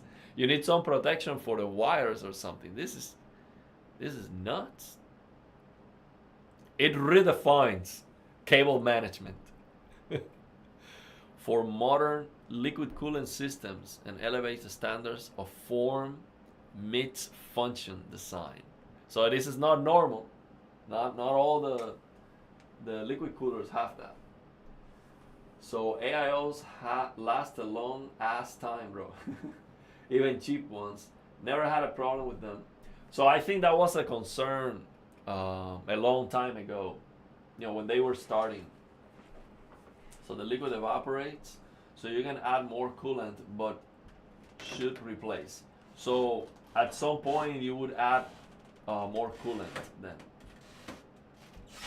So you have an Astra liquid cool, just like that. Let's go. I've never had a, okay, so I've never had a problem with AIO coolers. They do gotta be installed a certain way. Don't put the pump higher than the radiator, though, for sure, so the pump doesn't get air in it and or pump up. So I watch a Gamers Nexus video. So I think Chris, I still remember Chris. He has the same case. So I'm gonna show the case next, Chris. I'm not sure. I'm not sure, but I think it is very hard to beat the case that we got. But let's see the case that we're getting now. We're getting another one. So I'm not sure if I should replace, if I should build in this case that I previously, the case that I'm using right now, or if I should build it in the upcoming case. I'm not sure about that. So we're gonna check that out together. So yeah, I watched a Gamers Nexus video about that, and yeah, we're gonna build it together. So you let me know once I get it. You let me know where I should put the tubes, and where should we put the cooler. Right now, if I build on the case that I have right now, I have the space on the top. So the top of the case right now has no fans, and it has all the space for the cooler. So that would be the perfect spot. But I'm not sure if I should install it, this way or this way, or. So you let me know. we're gonna figure that out. So let's see. We're gonna analyze the case to see what the new case, to see the space that it has, and we'll go from there. So hello, just purchased the 77-inch G5 to upgrade from the CX. Got an awesome deal on it. You'll see the difference even in 4K with a 9800X3D. Man, that's a huge upgrade, okay? From the CX to the G5, it's like going from, 150 nits full screen on the CX. You're going all the way up to 500 nits. That's like, if you put the G5 side by side with the CX, it's gonna be wild. If you try to record that with the camera, the CX is going to look monochrome, like it's something wrong with it. It's a huge difference. But the CX has the BF5, and unfortunately, LG removed that. That is sad. LG removed that feature. So I'll keep reading the comments. Let's see what else we have here. What is this? Easy cap. So what is this, George? So let me ask you. So we're not gonna need this thing, right? So we're going to, or is this going on the outside? No, I think this is going on the outside of the cooler. It doesn't have anything to do with this. So this will be on the inside, right? The cooler goes here, and that plastic cover is going on the outside of the CPU, right? Let me see. Okay. Now the chat is a little bit laggy. We got too many comments. See, the chat got laggy. Yeah, the page is not even responding. I hope we don't drop the stream, man. Let's see. We're doing good. Okay. Let's see. Let me reload this. So yeah, I think that's how.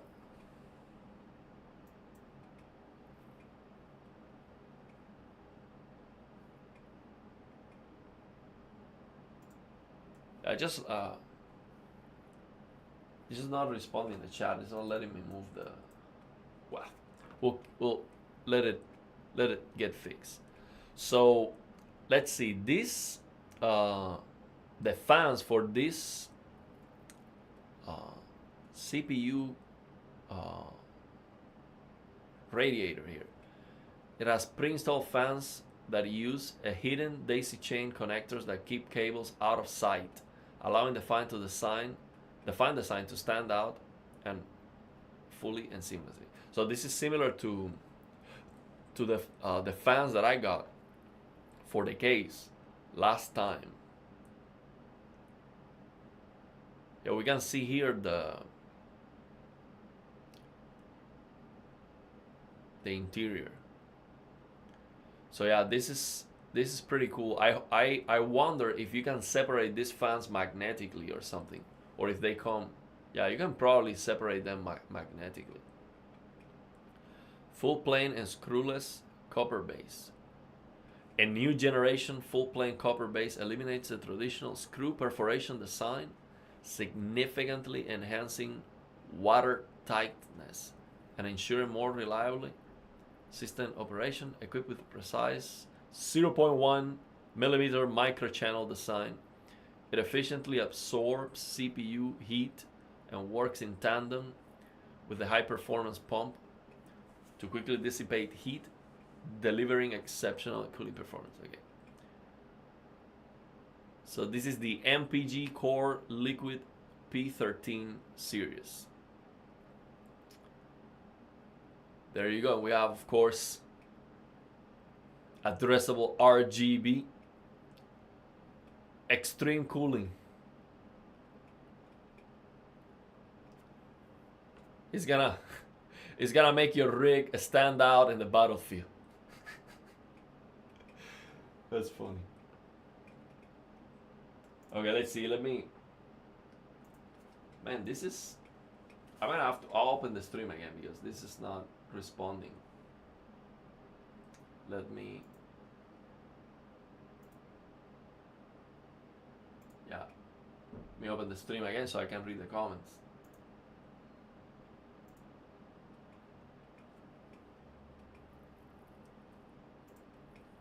Let's go. Yeah, I'm gonna show you the case now. Yeah, we got it. So we got the comments back. So George saying no idea. Okay, we'll figure it out. I'm gonna use yours regardless. Okay. Home now, moving aerial to a 65-inch. Oh man. So yeah, I wonder how would that work? Because we can see here the back of the CPU cooler. So this goes on top. This is not going to interfere with this, because this goes underneath the. So a CPU is at the same level as these. So this just goes on top of it. So this is gonna cover. This is not going to interfere. You just go one below each other, I think. Oh, you got your new RX lenses delivered for the Pimax. That sounds like a very expensive VR headset. Let me know how that goes. I want to get into VR headsets at some point. Yeah, we need one. I have a Quest 3. I want to learn first, figure out the mods and all that before I get a VR headset. Well, I'll try to reach out for VR headsets. So, how's it going, CompuSemble? Check out CompuSemble YouTube channel. Thank you very much for your tips. So, congrats on the new parts. If you didn't get any RAM, I need to buy the RAM. So, yeah, that's the recommendation I got. They are telling me I specifically go for the G-Skill CL30 6000. Will do. I'm gonna get that one. Is there any specific like low profile, doesn't matter, or I will get one to match the colors, right? So I think I'm getting everything black for this one. So, but if there's any anything specific about it, let me know. Okay, so let's see what else we have. Addressable RGB. So let's see. This uses nylon braided APDM water cooling tubes, corrosion resistance, flexibility, and anti-aging properties. Oh man. So this design not only reduces evaporation of the coolant, but also makes it easier for players to install without worrying about bending or positioning the tubes. Okay. I like it. See how it looks? So we have this. This is the app to control. I already have this app, so it's just gonna be the same to control the GPU. That's one good thing about having everything from the same brand. The GPU, the motherboard, and all of that. The cooler. That you get an app and you control all the lighting from the same place and all of that. So I can see here on the app, we can show the temperature, the frequency, the usage. I like that. I like that. And yeah, there you go. So I mean, we have even more specifications, probably specifically like the 360. So the radiator is actually 394 by 119.6 by 27. That's a huge one. It's an aluminum. So the fan airflow 64.898. So 150 RPM. That's also the minimum RPM. That's very slow. 2000. That's normal. So it's gonna last 40,000 hours. Okay. So yeah, that's it. I mean, there's not much else to. Oh, the panel brightness. We have 600 nits on that LCD panel, and the resolution is 480 by 480. We got details about the panel resolution. So Chris says, yeah, you will take the latch cover off the motherboard, and you will screw that CPU cover plate down over the CPU with the same screws that was holding the original CPU cover on the motherboard. So yeah, and then the CPU cooler is just gonna be on top of that, right? The cooler is just gonna be on top of it. Okay, so let's check out now. Let's check out the case. So this is a big important decision moment. Of course, I'm gonna wait until I have it in front of me, but you let me know what you think about this.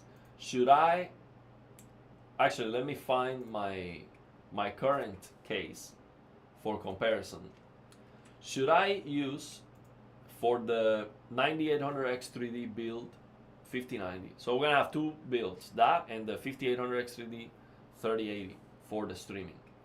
So should I use that, or should I use the case that I currently have, which is the panel?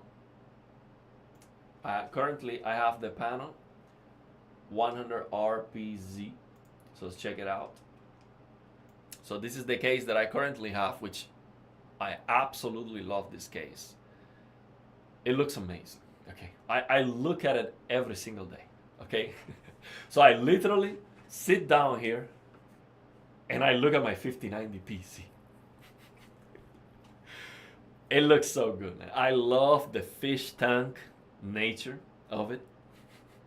I show you on the video I did about this case. I have a lot of fish. I have a lot of fish tanks here. So I love them. And it is so the thing I like about this is that the glass is so transparent. It looks shiny, and you can see right through it. So crystal clear. I love this case, and I love the ceiling, how it is tilted, the space that it has to build a PC here. It was a blast. I absolutely love this case. So it's a hard decision. Should I keep this case for the 5090, 9800 X3D, or should I go with the new one? Okay, so let me find the new one over here. Here it is. This is the new one. The MAG panel 110R PZ. So we're going from the 100 to the 110. So that's 10 more, right? So that has to be better. So which one should I use? Now let's check out what is the difference. Are they the same size? That's the first thing that I want to figure out. What is the size difference? Let me see the specifications. So we have so this is about the fans. I'll check out all the details, but let me see first the size of the whole thing. Okay, so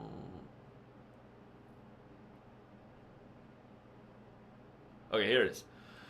So we got mid tower as a form factor, maximum GPU length, maximum CPU cooler length. That's one thing. My current Noctua air cooler fits on this case that I have. Will it fit here? If it doesn't, I have to use this for the new build. So it's very simple for me. So I have to compare that part. Okay, here's the dimensions. So let me compare the dimensions of this with the one that I have, because I don't know that by memory. So this is the one I currently have. Let's see what are the dimensions. Specifications. Let's go here. Okay. So we have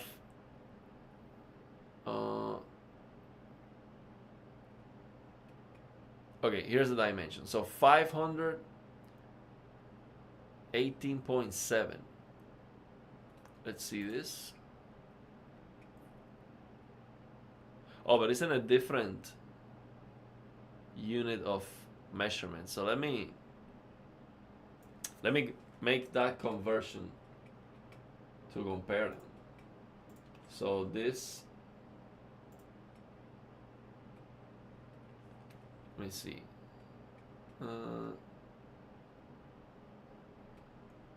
Is that right? 16.54.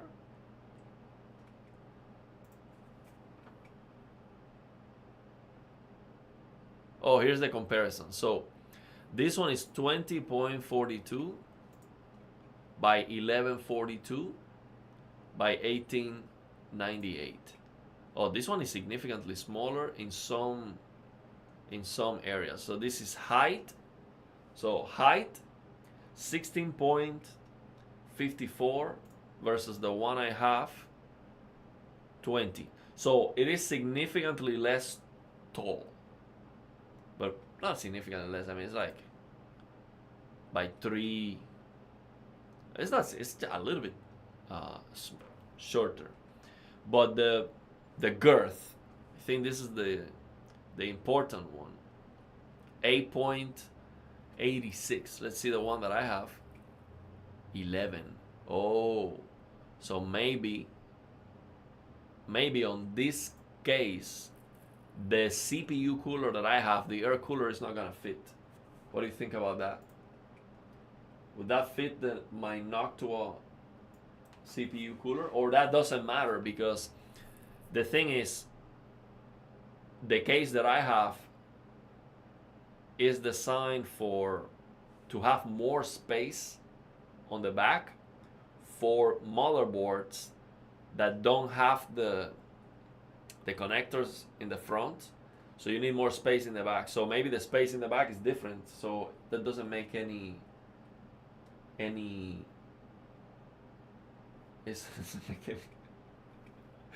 girth is the important one. That's what I've been told. Okay, that's okay. So yeah, maybe that's not the way of comparing, because the way of comparing it has to be by, maybe here it tells you maximum CPU cooler length. Okay, it's right here. Maximum CPU cooler length 6.3 inches, and the one that I have is 166, 160. So this one that they are sending me might not fit the CPU cooler that I have. But we're talking about 6 millimeters. That is like this. Does 6 millimeters make a difference? Yeah. So yeah, I think it might not fit. So if it doesn't fit, then I'm just gonna use the new one for the new build, and I'll keep the case I have. So now the inconvenience of that is that I have to do the cable management again, because I have to move the power supply that I'm currently using. I would have to move that to the new PC. If I were to build my current PC on the new case, then I would put the power supply that I have outside, which is a 750 watts power supply for the 3080 build. It works. But if not, I have to move everything. So I have to do the cable management. And man, that was a lot of detail. Okay, that cable management was a lot of detail. So let's see, man. Let's see. Maybe it will fit. We're talking about 6 millimeter difference. That is very small, but it is there. And this CPU cooler that I have is right there. So actually, I'm gonna try to figure out if it has 6 millimeters more to go. But at the end, we have to try it. I mean, it doesn't. It's impossible to know. I'm back. I had my RAM at gear 2 now. It is at gear 1. Okay, I'll check out the comments. Let's see. Let's check out this new case. Okay. So we got another fish tank. I love it. Okay. We have a lot of space here at the bottom for the power supply. Let's see. We have this is a compact mid-tower case engineered for optimal airflow and compatibility. Now we have the airflow coming from the side, the top. So now let's see that. So this one has fans here at the top. So it has exhaust intake and for the 360. The case that I currently have has a space for 3 more fans at the bottom. So it is bigger. The one that I have it seems to be bigger. So this one, oh no, actually this one says it supports up to 10 fans. So 1, 2, 3, 4, 5, 6, 7, 8, 9, 10. No, this one also supports 3 fans at the bottom, because yeah, it will be 6, 7, 8, 9, 10. Yeah, so it's the same as mine. Same as the one that I have. It supports 10 fans. So it comes with 4 pre-installed fans. So that's these 3 here. The one that is exhaust. So with the AIO, that will be perfect. So venting for superior heat dissipation, design for flexibility, 400 millimeters ATX micro ATX back connect motherboards. So this one also supports the back connect motherboards. So what that means is we have a lot of space in the back to build the PC, and I really like that. For cable management, we have a lot of space. A 270-degree panoramic design.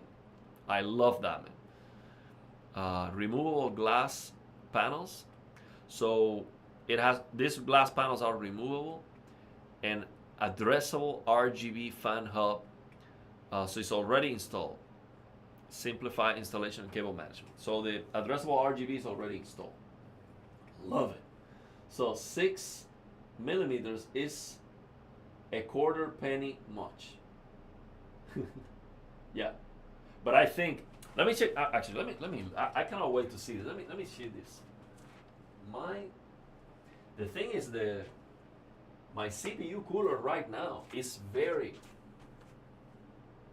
See how far from the. I'm looking at it right now.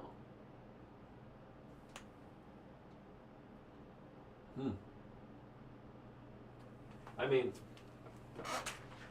it's right there, but it's not touching. So my current CPU cooler right now is not the fans of the cooler. It's not touching, but it's so close. It's like, you know, very close. So I have to try it.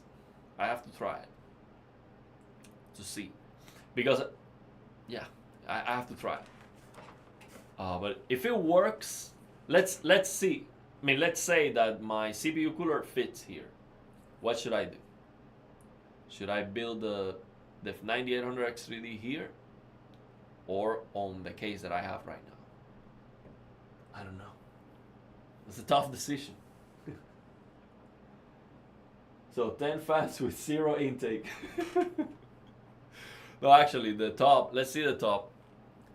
Let's see, where is this thing taking air from? Oh, look, airflow intake is from the back. Same as the one I have. So it has intake here. No, also from the front here. And actually, my case doesn't have intake from the front. This one actually has a lot of intake. It has from the side here, the front. So the whole bottom of the case, and probably underneath the case too. Yeah, or underneath the case too. So we have mesh everywhere, mesh here, and the back probably same as with my case.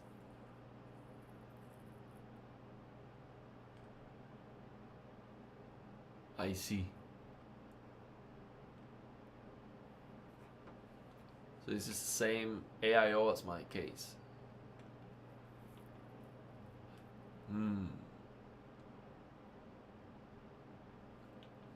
Yeah, it has DOS filters everywhere. So yeah, this is the same fan setup as with my case. Man, I'm liking it, and because it is the new one, I kind of want to go with this one. My case looks amazing. So yeah. Yeah, and a case with intake in the front is gonna be better for the airflow. There's no question about that.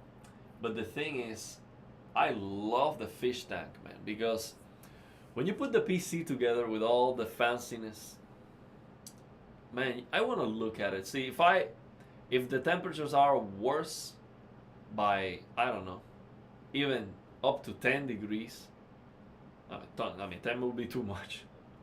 I don't know, like a 4 or 5 degree difference. I mean, I'm going for the beauty. I'm going for the beauty. I like the fish tank, man. Wait, so I'm sorry, I'm not up to snuff about what's going on with this PC build. Have people sponsor your parts for it? Or like, what's going on? Okay, so for those who are just getting into the stream, we got a lot of love to build this PC. Starting with Ben sending me the RTX 5090 GPU. Okay, let me make myself bigger here. We got a lot of love. This PC build is the love build, okay? So I'm gonna show you. So we're starting with Ben sending the RTX 5090 when it was impossible to buy.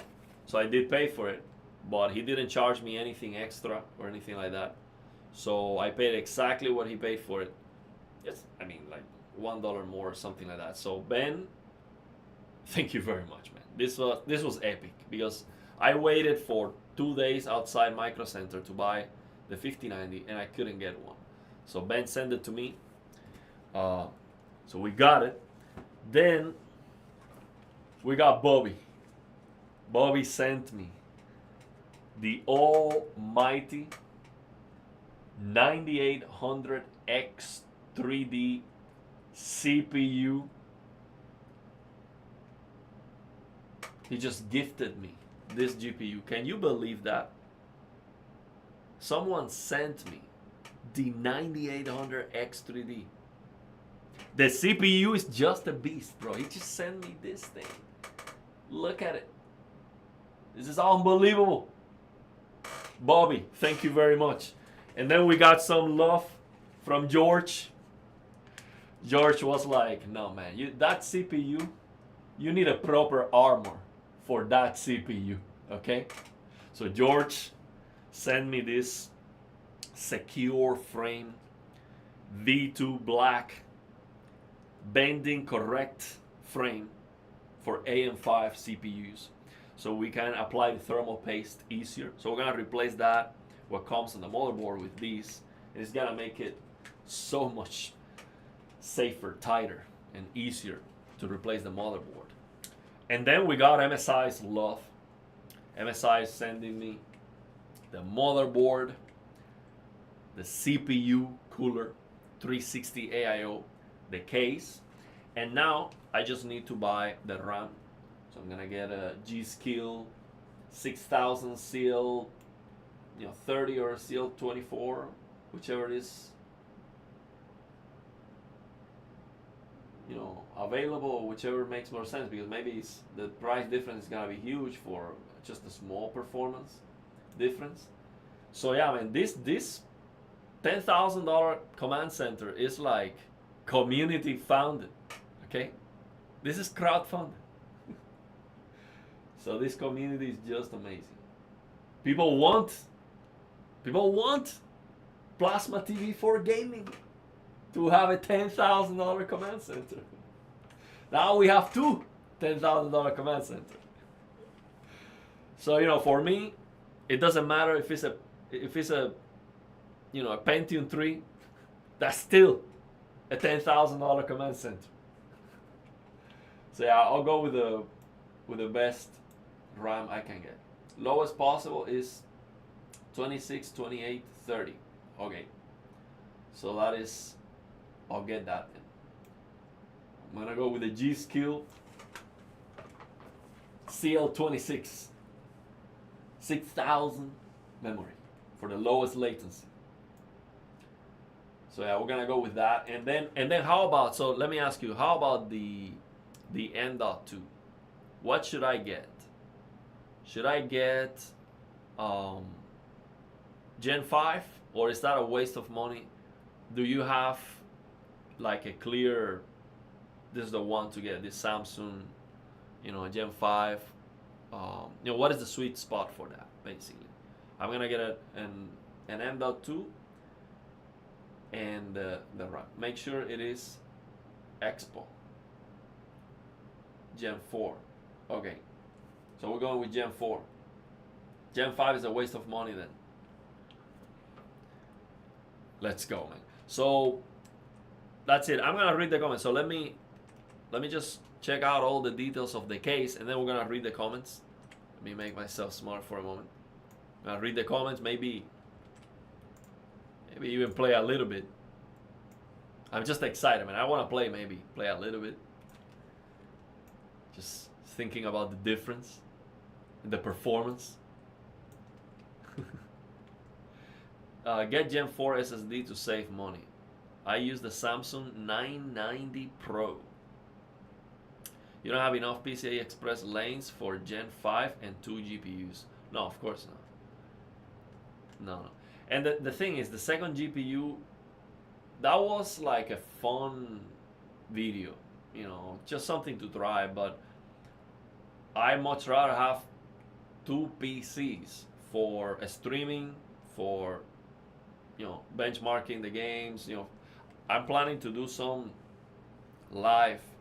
New game comes out, we check it out live to see the stutters when he just opens the game, starts stuttering, and We're gonna roast it right there. So I can do that with the second PC because I don't lose any performance. You can see the real thing. You can see the game running in real time, day one, stuttering like crazy. So that's a new kind of content that we can make. If the motherboard supports Gen 5, go with it. So, but it's like, just go all in, bro. What are you thinking about? Gen 4, Gen 5? 5 sounds better. Just go for it. Is it more expensive? Doesn't matter. Just, who cares?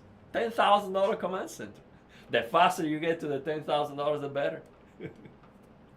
So let's check out this. Let's see what else we have on this case. Let's see if there's any other difference. So we're gonna get 4 fans with it. Let's see what else is included. So we got 3 addressable RGB. Oh, these are reverse blades fan.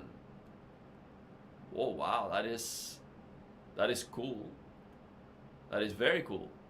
So you can reverse the blades of the fan. So you can see the beauty part all the time. So the reason why that's important is because if I want to set up the airflow in a different way and I have to flip the fans, I can flip the direction where the fan is blowing so I can see the beauty part all the time. The beautiful part of the fan all the time. That is a big deal, I think. No? That's not what that is? Or you're saying no to the RAM? You're saying no to the Gen 5? Okay, let's see what else we have here. We have one. So the AIO of the case, it has one USB 20 gigabits per second Type C, 2 USBs 5 gigabits per second Type A, audio, LED, and power button. So we got that. So for the drive base, so same as the case that I have, which I am fully utilizing. I have many drives on my PC. I'm using all the available drive spots. So we have 2, 2.5, 2, 3.5. I have all of them. I'm using all of them right now. And then 2, 2.5, 3.5 combo. Okay. With different spaces. So it weighs 15 pounds. Oh, actually, let me compare that because the case that I currently have is very heavy. That glass, it comes at a cost. It is heavy. That case is extremely heavy. So let's see. This one is 15 pounds. That is no joke.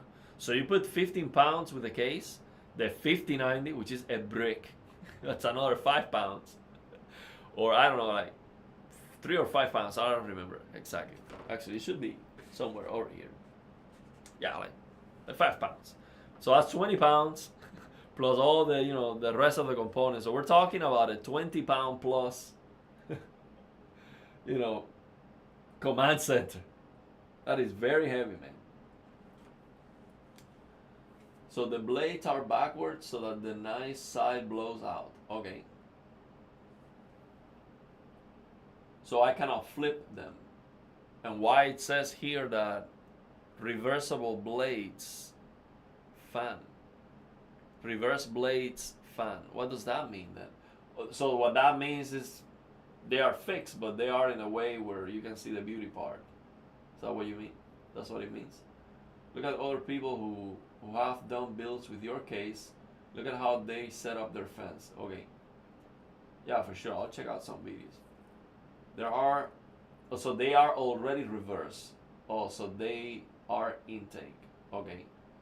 So when you see the beauty part, that is intake from the side. Okay. So Chris just finished Hell is Awesome. Don't tell me. So don't tell me. Don't tell me about it because I'm gonna finish it myself. I'll probably do it streaming. I'm probably gonna stream the whole thing. Yeah, these fans are intake, so they are pulling air into the case already, but you still get to see the front of the fans. I'm saving money for the Lian Li DK07 motorized a standing desk PC case. Well, let me tell you, right now I don't know exactly how much that cost, but that sounds expensive. Okay, That sounds like something coming out of Linus Tech Tip video, basically. So the blowout part is usually the ugly part. Okay. So they are supposed to use as exhaust fans, but they made them not look ugly. That's what reverse means. Okay, I see. I see. So this one is 15 pounds. Let me see how much is the one that I have.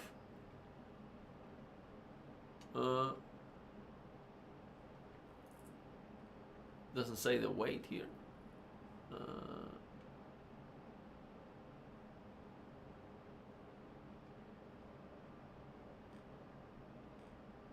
It doesn't say the weight. That is weird. Where is it? Oh, here it is. Maximum. No.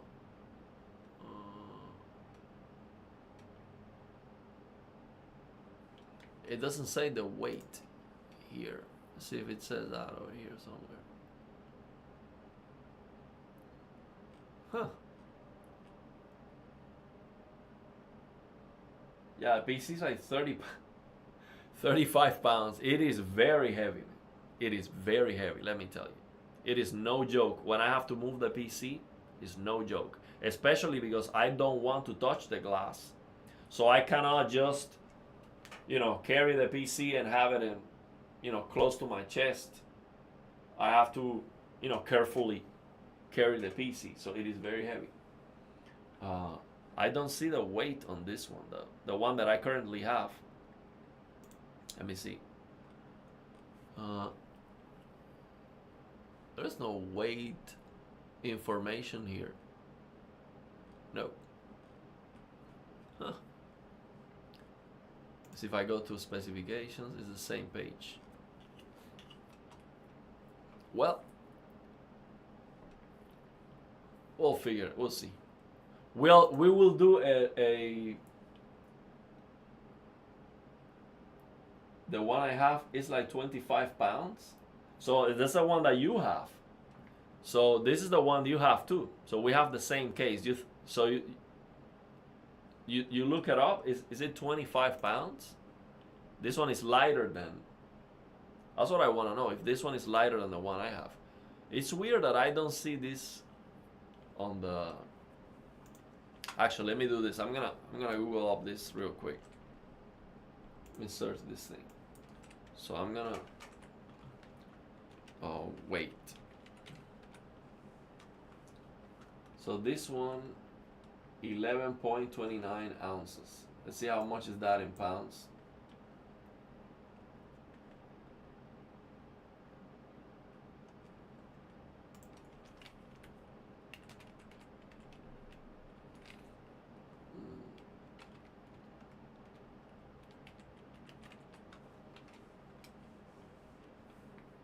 See, so wow, that is 31.2 pounds. Wow. So the case that I have is double the weight. Oh, wow. No, wait, no, let's see. Maybe that's the whole PC.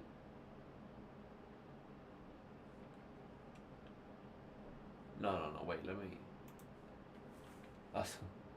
Okay, let's see. How much is 11.25 ounces? 11.25.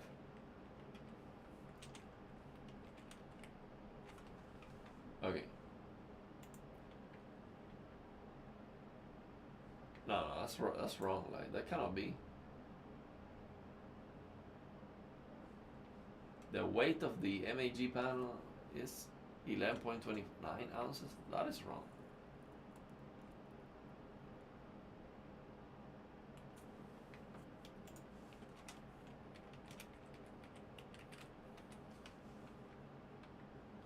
Okay, so this case with no pre-installed fans. Oh, we're talking. So they are considering the packaging and everything. So with the packaging and everything, it's 31.2 pounds. So yeah, you're about right. It's like, yeah, that's right. That's wrong. So 25 pounds. Yeah, that sounds about right.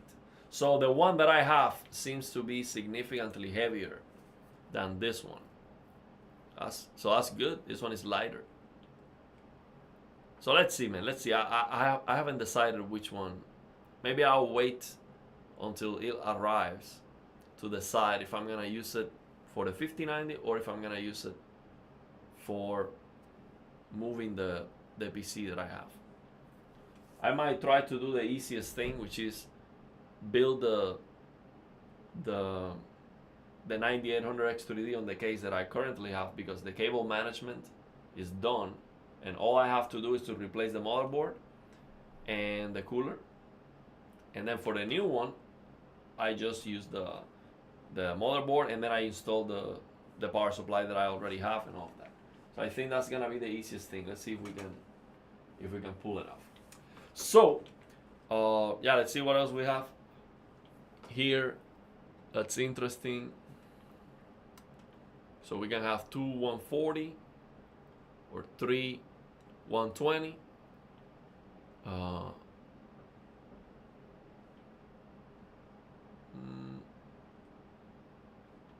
You can disassemble the whole thing. Maybe you know what? Maybe this case is gonna be easier to remove the front panel, and it might be better if I want to, in the future, if I want to be swapping GPUs for benchmarks, for example. So maybe this front panel comes out the same way as this side panel, which is not the case with the case that I currently have, because it is more fancy with this because this case has this diagonal panel. It is harder to remove this glass. You can remove it, but it's not like you just put it on and off constantly. You can do it easier with the side panel, but not with this one in the front. So maybe this one, because it's simpler, this front panel comes out as easy as the side panel. So if that's the case, this would be a better, more practical case to swap GPUs if I need to in the future. So maybe it would be a better thing. I'll check out a video to see if that's the case. So yeah, that's what we got. Let me read the comments, then we'll go from there. This is gonna be the new PC. So let me check out your comments. Got a lot of questions to answer. New PC, new case. Don't be lazy. I want to. That you're right. You're right. No, but you also have to consider. I mean, this one looks beautiful. It's not only an effort thing. I love this case that I have right now. This diagonal panel here looks amazing. I really like it, and the ceiling, I like the shape. So this one looks more sleek, more like elegant, maybe not over the top like this one. And I don't know, it's not only like I'm going to struggle more like this. My case right now looks amazing. So it's a hard one. It's a tough choice. It's a tough choice, but I like it. Okay, so let me read the comments. See what you think about it. We're gonna find the RAM. So we're trying to find the RAM. The RAM we got already. So now we need the SSD. So let's find the SSD. I'm gonna put this. So we're gonna find the SSD. My case is black, and the one that they're sending is black too. So everything is gonna be black. The CPU cooler is gonna be black. The motherboard is black. The 59 is black.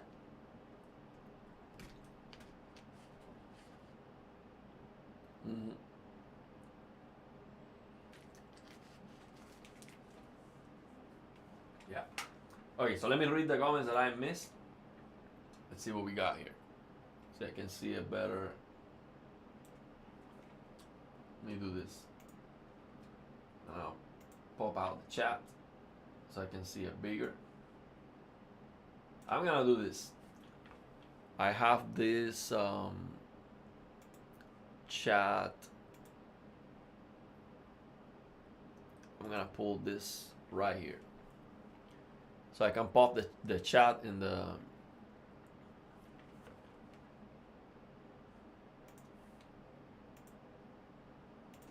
I'm gonna pop the chat on the screen.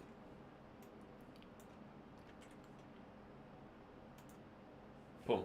So let's see if I can. This works.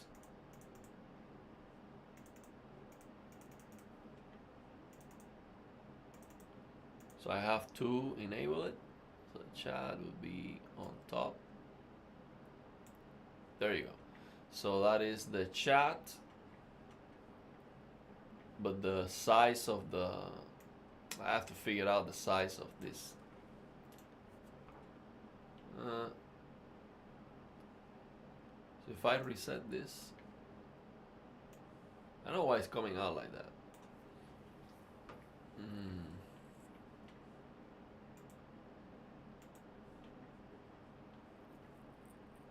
I have to figure out this so I can pop the chat on the screen better. I don't know why it's cut like that.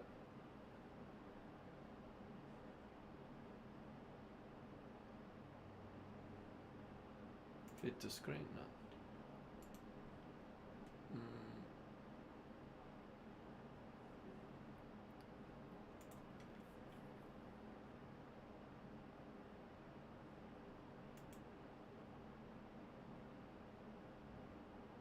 You know how to fix this? Oh, you don't see what I'm seeing right now. I'll figure it out another day, man. I don't know why it's not working. I have to figure it out. So don't buy anything yet. No. Oh, I thought you were saying you're gonna send me stuff. No, I'll buy it. Don't send me. You did enough already. Okay, I'll buy the things that I have to. Okay, but I'll wait for your recommendation. Personally, I would get anything from a well-known brand, Gen 4, at least 2 terabytes. It's on sale. If it's on sale, great. So anything Gen 4. Okay, let me read the comments that I missed, which is a lot. So these are not all the comments.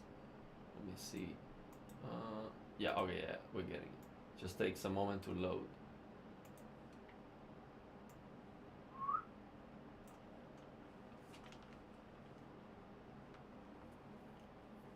Okay, let's see.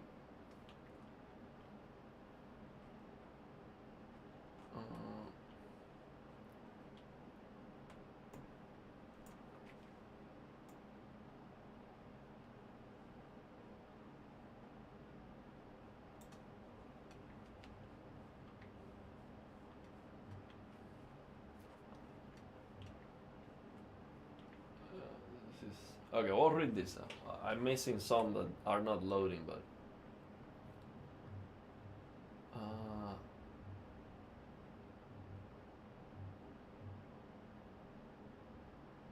okay. So for thermal interface, I use PTM 7950 right over IHS.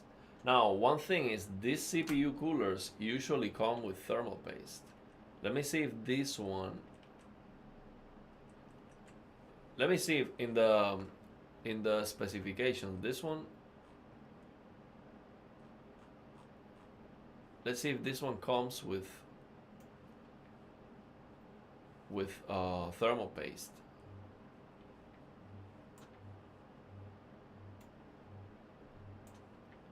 Let me see if it says that.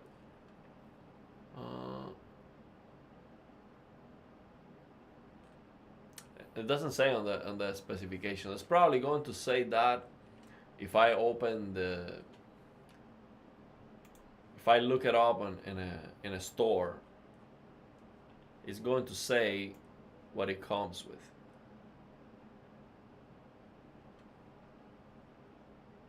Maybe here they don't mention that. Let me look this up. Or if you know, let me know. See if this one.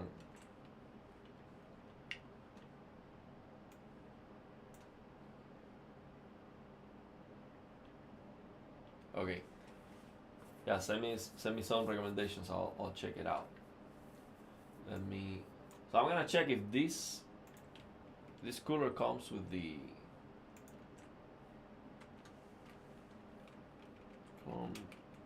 with thermal paste. If not, that's another thing I have to get on the store.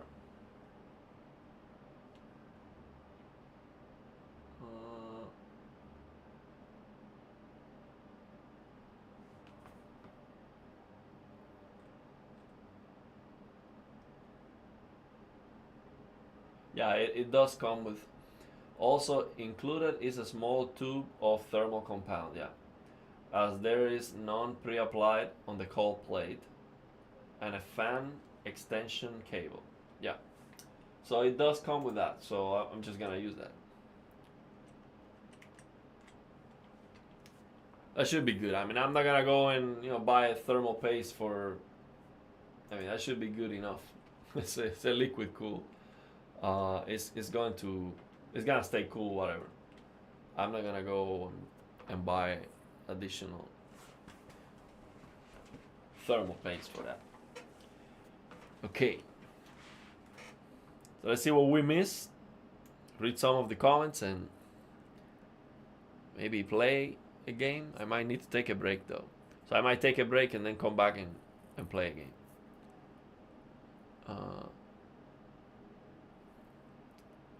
Okay, let's see what we got here.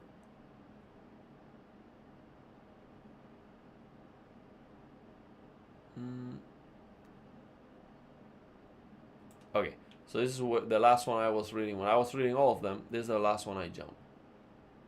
Extra power for fast charging. It's for power hungry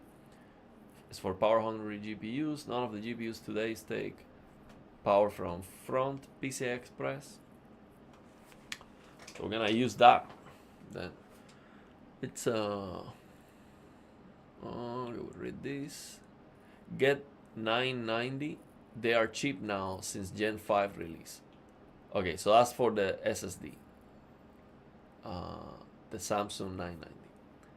The SSDs are very cheap lately. They used to be very expensive, and now they have come down in price significantly.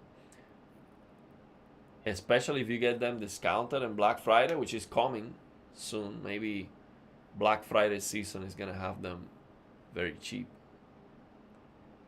Samsung 990 Pro. I mean, it's not that I need it. I can use the one I have and then wait for a deal, and they get a faster, bigger one.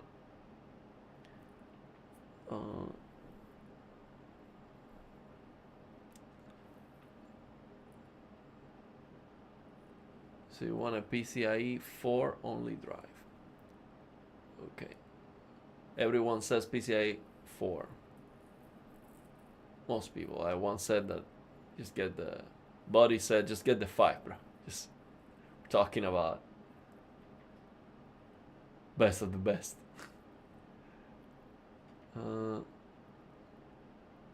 Just make sure that the SSD won't cut your PCIe lanes in half. Not the main one. The main one is gonna stay Gen 5, no matter what. But yeah, the secondary for sure. So stick with Gen 4 for 2 GPUs. You don't have enough lanes. Running. Okay, I read this one. Let me see. Or running anything above 6,000 megahertz and below 30 CAS latency will depend on your silicon lottery. You can tune any kits with Enix A-die memory to lower latencies and higher speeds. Yeah, I know there's like a lottery when it comes to memory RAM overclocking, but usually no. Sometimes there's like a specific RAM that you buy that is coming with, I don't know, Samsung B die or whatever specific that people know usually it overclocks better and all of that. So sometimes you can buy a cheaper RAM and then overclock it to be as good as a more expensive one, but it's a lottery and all of that. I don't know how is the situation in this case with these latest RAM, because I haven't looked into it in a long time. So I got my brother's 9800X3D to run 6000 CL26, 2 DIMMs, only 32 gigabyte kit. So that's another thing.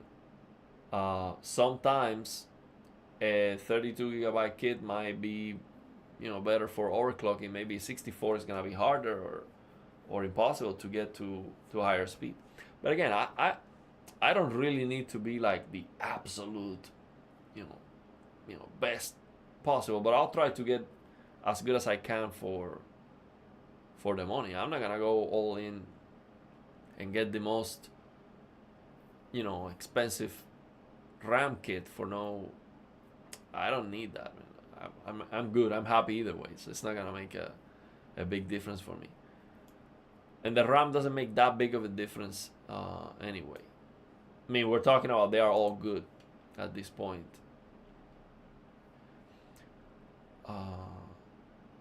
I got my brother.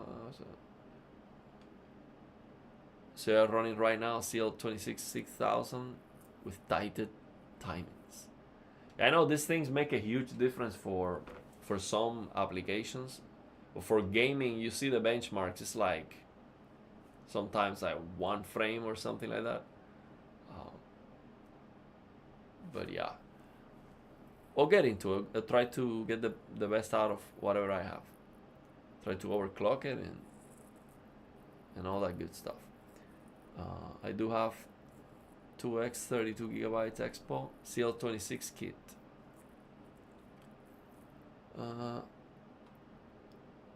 So you're saying running 6000 CL2826 is nice, but largely pointless with the X3D. So you see, that's one thing that I've heard, like these X3D CPUs sometimes they don't, the RAM doesn't improve them that much. But yeah, the 1% lows might be a lot better. 1% lows are gonna be a huge difference from my 5800 X3D. And that's very important because I like to lock the frame rate. So even if I'm getting the same, 144 FPS locked that I could have, but the 1% lows being better is gonna be smoother. It's gonna be just better. But I wanna try the 360 monitor too. So 8000 with 2000 FCLK and 2000 UCLK. So that's like the whole voltage of the motherboard. So it's like motherboard overclocking. Sync is more beneficial for core performance and stability. Yeah, I know this gets deep. People get deep into this. I watched some videos of actually hardcore overclocking, and he gets into the hardware even. He modifies the hardware. I mean, he's like a very knowledgeable guy. I've seen some tech channels that they go deep into all these overclocking things, and they end up just doing that, not playing any games, just overclocking, and some people enjoy that.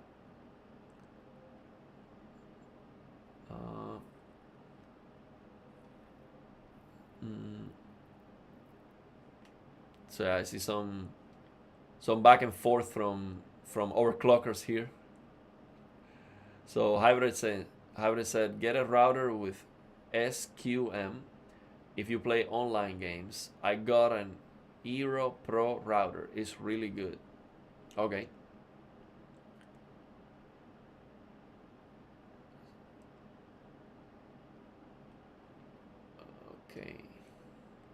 Okay, let's see. We got some comments about the memory timings and all of that.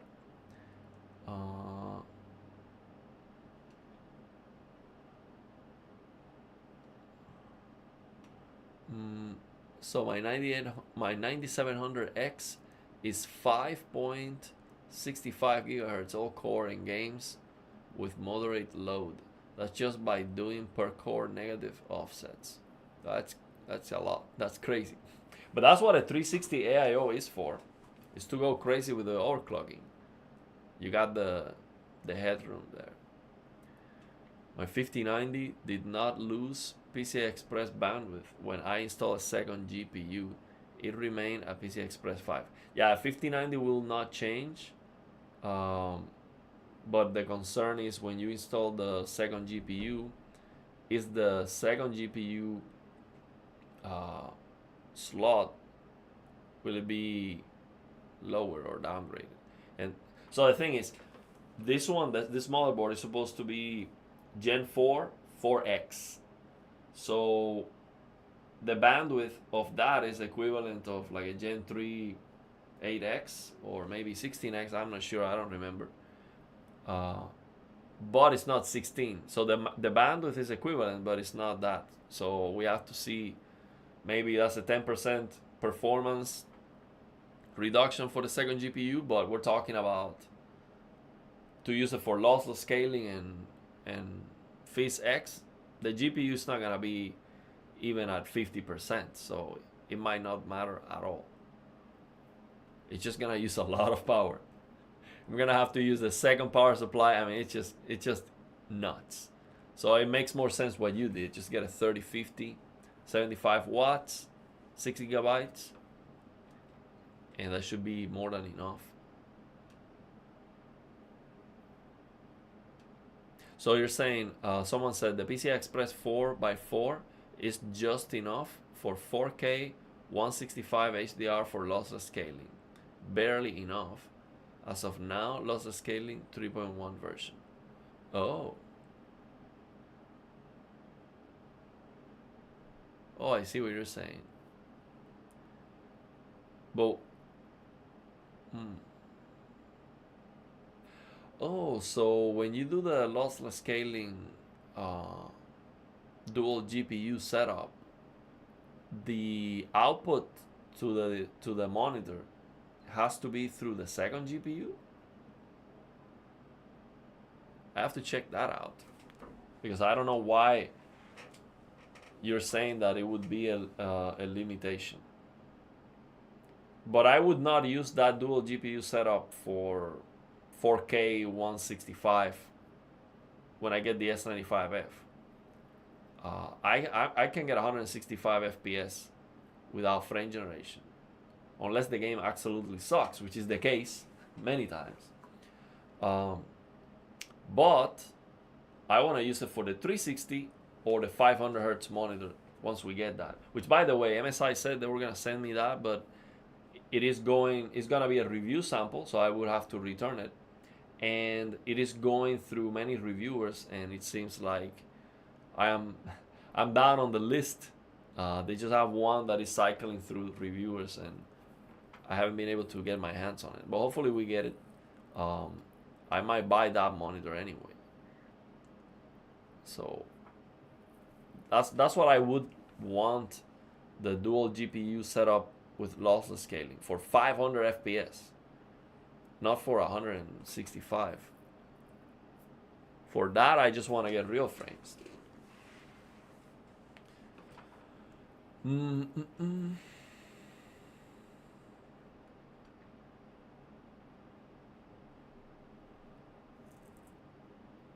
So we don't need the godlike motherboard. That's a good thing. The godlike motherboard, that's like $1,100. That's crazy. 12-hour PC build stream incoming. You know it's gonna happen for sure.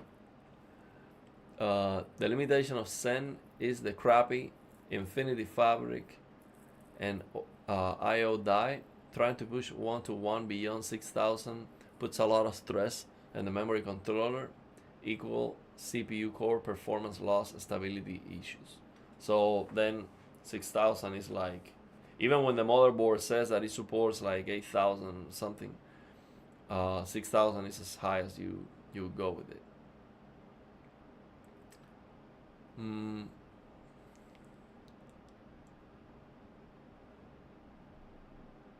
Mm. Okay, so let's see what else. Hybrid says, oh yeah, I read this comment already. Let's see.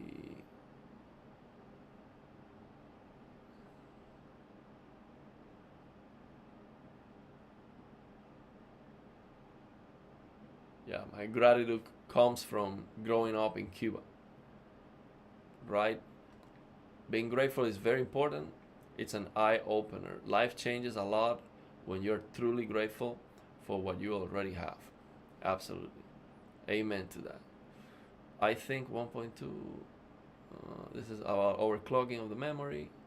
We have some experts in the chat dropping some overclocking knowledge bombs. So I should look into PBO and manually tuning my CPU. I run my 9800X3D at static 5.3 gigahertz, which is 100 megahertz over the stock 1.17 volts. 71 Celsius in max load, 55C gaming. Well, 55C gaming is pretty good. I mean, even 70 Celsius gaming is pretty good. Although, it depends on the game, because one of the games I want to try with the 9800X3D is Rise of the Ronin. That game runs like a virus, man. It hits the CPU 100% every single core. Can you believe that? So it's like the game is mining cryptocurrency in the background while you're playing. So it's crazy. I want to try the 9800X3D with that. That's going to definitely give me, worst case scenario temperatures during gaming, and to test overclocking or stability. That's the game. It's literally a virus. That's how bad it runs. So how I became a legal citizen, what was the process? So for me, coming from Cuba, there is a law. I entered legally into the US, and there is a law that is called the Cuban Adjustment Law. And if you enter legally, after a year and 1 day, you can apply to become permanent resident, and then after 5 years, you can apply to become a citizen. So that was the process. You have to be Cuban, enter legally, and just become a good American, and they will open all the opportunities for you. That's the law. Is that right? Is that fair with other countries? That's not my problem. I took advantage of a law, and I legally became a US citizen. So that's how I did it.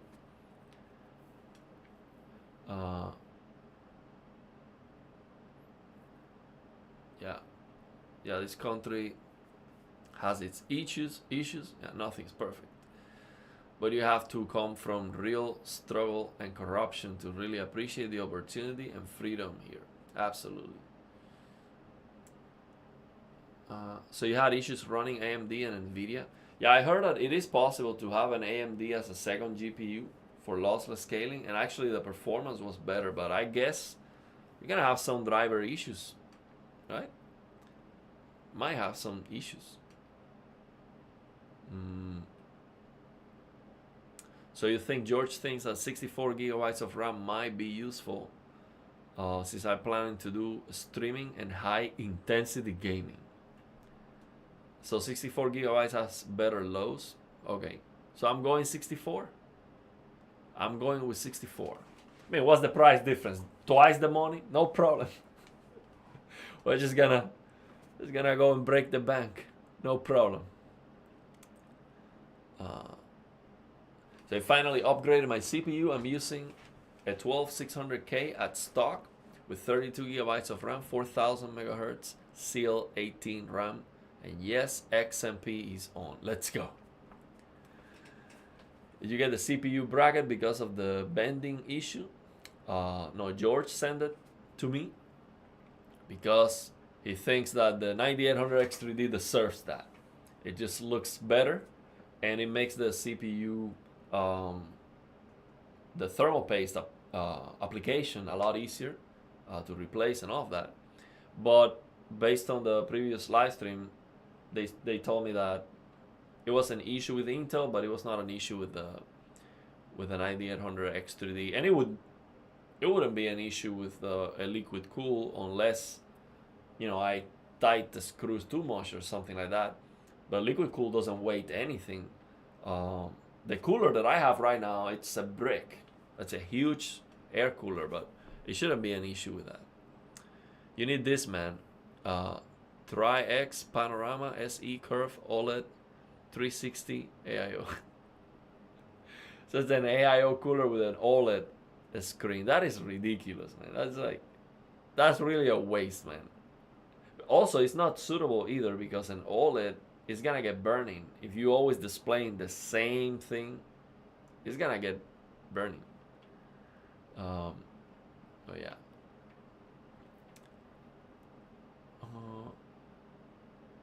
So we read these ones already.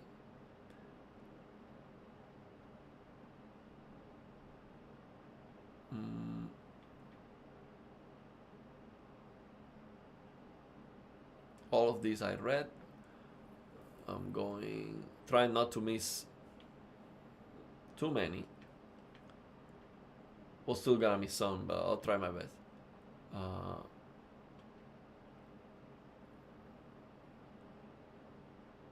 So I have changed cases in. Oh, you got another case.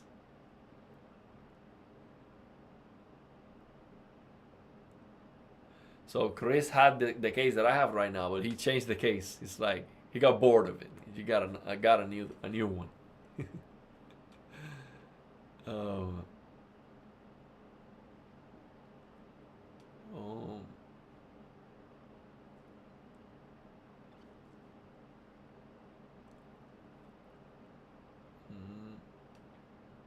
Some people like to build a PC. Sometimes it's not that you need a new PC, but some people enjoy that. I mean, I am going to enjoy that a lot.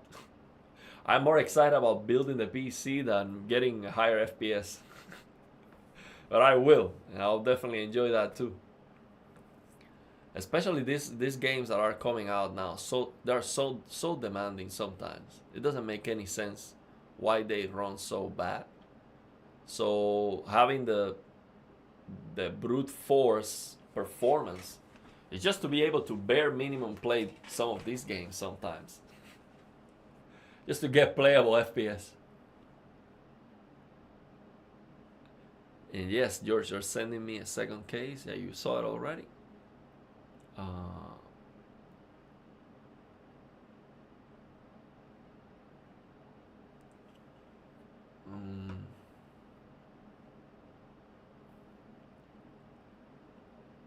So the current case is better?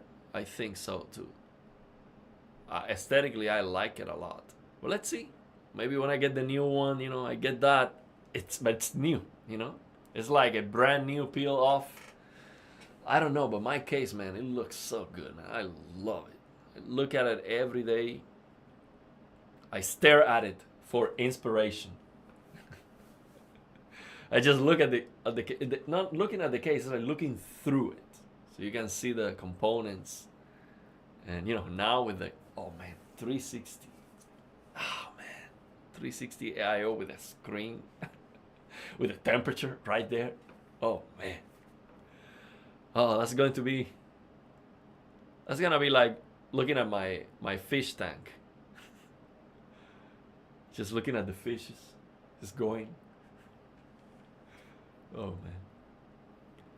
It's a fish tank. Oh man.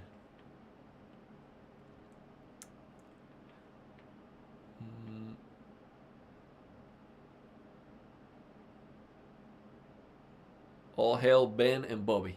And George too.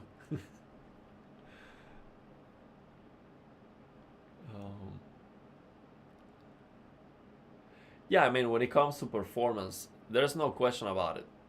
The RGB and all of that does nothing for the performance.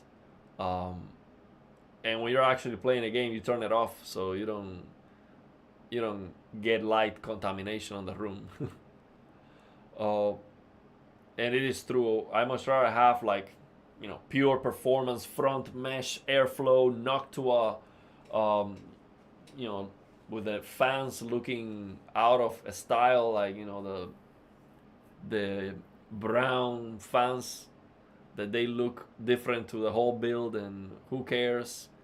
Better temperatures, right? But at the end, the difference in the performance is gonna be like, I don't know, let's say you get 10 degrees better. I don't think you're gonna get 10 degrees, but let's say you get 10 degrees better. Would that give you a higher frame rate, or would that allow you to? It would allow you for more overclocking. But the thing is, you're talking about diminishing returns. So I think the aesthetic it has also value. I like it to, for it to look good. But yeah, if it was for me, I would go, yeah, give me 5 Celsius better and just make everything dark, no RGB. But I enjoy the RGB. See, the thing is, I'm going to enjoy what I've been, given. Okay, so if they're sending me RGB goodness, I'm gonna enjoy that. Okay, I'm gonna like it. So, yeah, that's how it goes. Ben, Bobby, and George are restoring my faith in humanity. Let's go. That's what I'm talking about. This is the community, man. This community is keeping me happy. It keeps Ariel happy. Oh man, more than happy is an understatement. I am like over the moon right now. This is amazing, man. This is absolutely amazing. Like, it's like I have to do more. I have to do more for the community, man. I have to learn Reno DX and do my own mods and share that with people. I need to do that. So I don't have enough PCI Express lanes for Gen 5 and 2 GPUs. Okay. Yeah, because only the main PCI Express is Gen 5 16X. The second one is Gen 4 4X.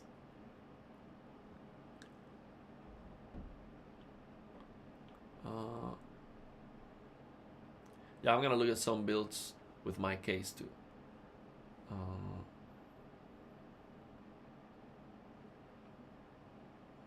So get to see the front.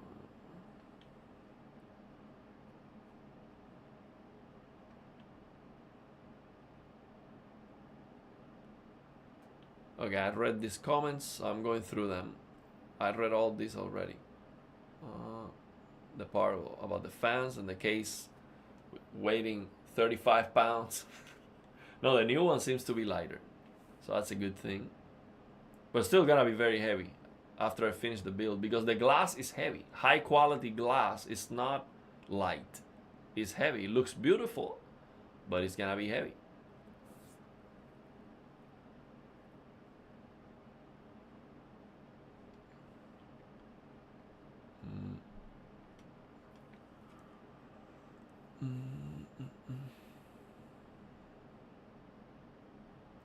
The case I have is like 25 pounds empty. So Buddy's buying a desk.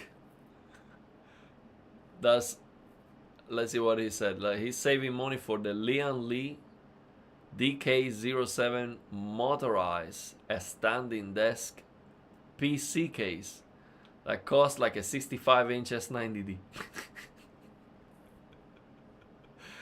That sounds like a, Area 51 level command center. You need to put a lock to enter the room. Oh man.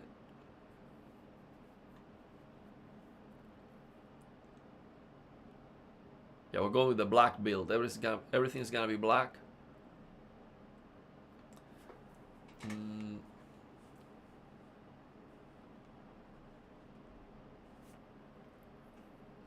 Yeah, no more need for frame gen, I guess. You will overclock the 9800X3D for broken CPU limited games. Yeah, I don't think I'm gonna need frame gen for 144. That's gonna be rock solid. Even 240. I mean, I was seeing I watched the Hardware Unbox Battlefield 6 benchmark video, 5800X3D versus the 9800X3D, and it was a big difference. Almost 40% better than 9800X3D, if I remember correctly. Big difference. And the 1% lows significantly better. And we're talking about 200 frame plus all the time. Sometimes it drops like 170 or something like that. It's like very high performance. But Battlefield 6 runs very well. So Prime Day had SSDs at really good prices right now, okay? So a crucial 2TB Gen 5 SSD for $120? That's very cheap. That is very good. I'll check that out. So 3050 did not take away PCIe Express lanes from my 5090. Yours might be the same. Okay.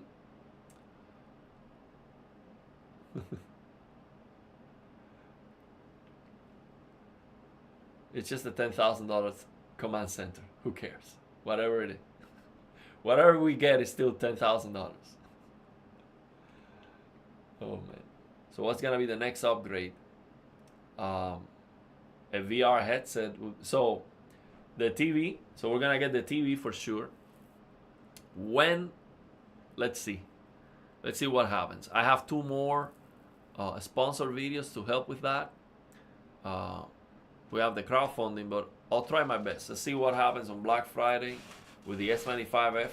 The thing is, somebody told me, somebody who has some very good contacts, and he speaks with some people at the high end. Somebody told me, don't buy the S95F. Something much better is around the corner. He told me, don't do it. You're gonna regret it. He told me, I cannot tell you exactly what is coming because I don't want to, my source and all of that. But don't do it. So my guess is glossy 240 Hz QD OLED TV is coming. He knows that's what I want. That's what everyone wants. So if that comes out, it's just that's the display to get for gaming. But let's see, man. If I get a good deal, maybe an open box on Black Friday, S95F, I'll get it. I'm gonna peel off that screen, and that's the plan. So I'm getting it more to bash Samsung with a matte finish than anything else. I don't need it. I just want to crap all over the matte finish. So which games would you recommend to play in 120, 240 Hertz in QD OLED single player games? No, all the games. I want all the games to run as fast as possible. I want to play The Witcher 4 at 360 frames per second. I don't care which game it is. I want all the games to run fast. It's not like, third-person Souls-like games. It's okay at 60 and whatever. I play at 60 FPS sometimes with Game Motion Plus on the TV, or I sometimes use frame generation. But I need 120 FPS for just sample and hold. Yeah, 120 bare minimum. So, bro, what do you think? 6090 is going to be like 30% over 5090, more or less? I think it's gonna be massive. I think it's gonna be 40% plus better. And the ray tracing improvement is gonna be off the chart. So Jensen is gonna go on stage and he's gonna be like, the GPU is just a beast.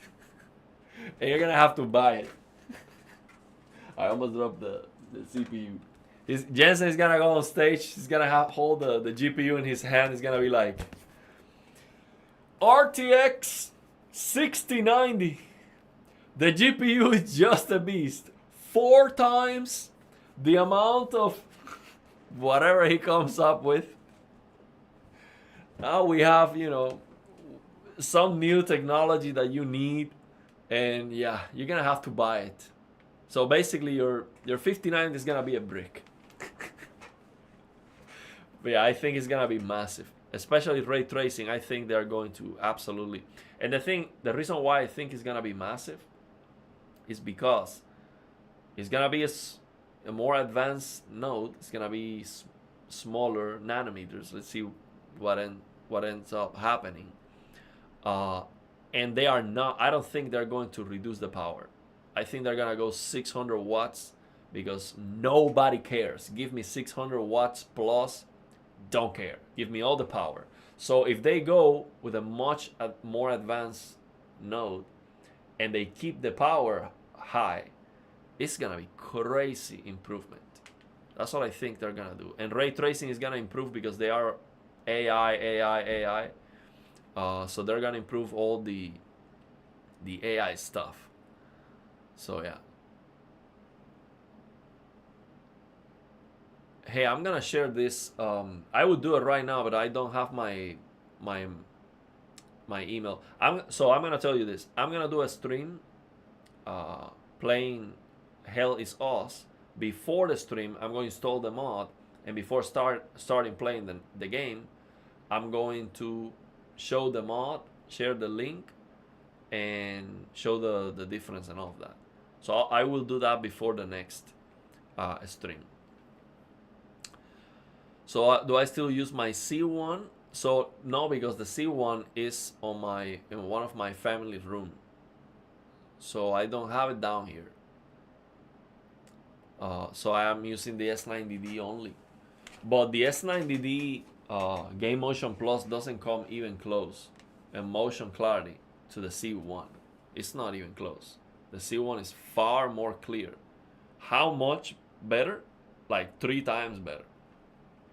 The C1 at 120 FPS with OLED Motion Pro High looks almost 3 times more clear than the S90D with 60 FPS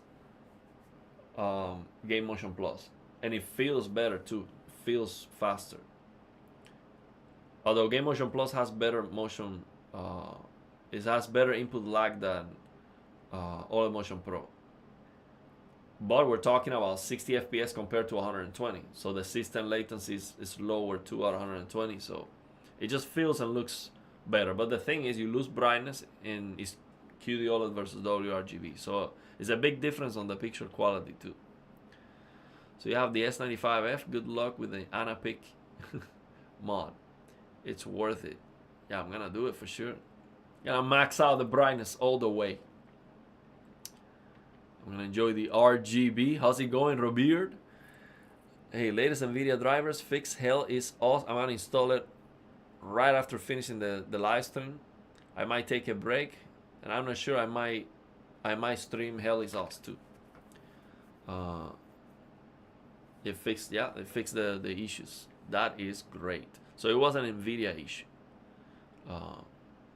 Yeah, Buddy's getting the ultimate case. I mean, motorized, you know, it just next level. So try Borderlands 4. No, I want to be happy about the 9800X 3D. Why would I try Borderlands 4? That's going to suck. Oh man, Borderlands 4 on my dual GPU with lossless scaling. 4090 cannot do even 90 FPS on DLSS performance. No man, forget about it. That game just sucks big time. And this is the last one, and we'll go. I really don't want to use display stream compression to fit 240 Hz 4K into a TV. It is like one step back to go forward one step. Might as well play at 144 or use higher settings instead of compressing. But the thing is, all these TVs already have DSC, unless you go to the service menu and turn it off, which you can do. So 144 is like the maximum. For 165 on the S95F, you have to use DSC. And I don't think that's a problem. I wish you know, the TVs come with the latest display port and no DSC, but that's not happening. I don't know why Samsung doesn't do it. I think TCL and Hisense are, or both or one of them, are using display port on the TVs, which is great. So yeah, let's leave it there, man. We read all the comments. This was a great stream. Thank you very much for stopping by. Thank you very much again to Bobby for sending me the 9800X3D CPU. It's just a beast. Thank you very much to George for sending me the Armor. Thank you very much to Ben for sending me the RTX 5090. And thank you very much, MSI, for sending the love with a brand new case, a brand new motherboard, and a liquid cooler. It's gonna be insane. So I already asked for vacations. We're gonna build the whole PC next week, hopefully. Let's see when the components arrive. I'm gonna take my time. I'm gonna take my time with the build. I'm gonna place the thermal paste very carefully to make sure we have an even spread. We're gonna connect every single cable with all full of love. Okay, all the cable management is gonna be just a piece of art. That's what we're looking for. So we're not building a PC. We are creating a piece of art. Okay, and it's gonna be great for the channel for streaming and more content. So 144 hertz doesn't need DSC, but these TVs use it. I think it is when you turn off VRR, you cannot use. So I think yeah, this one works with VRR off, but the S95C, you had to have VRR on if you turn off DSC or something like that. I don't remember, but they come with DSC on by default for 144, even when it's not, shouldn't be necessary. So yeah, man, let's leave it there. Thank you very much for stopping by. We'll do another stream one of these days, maybe tomorrow. I'll keep playing Hell is Us. I like it a lot. I think it's a great game. So I'll play it. Read the comments, read the chat. Also, we have a live stream this weekend with In Layman's Terms and Gaming Tech. I think he said this weekend, not the next one, he might come and live stream too with us.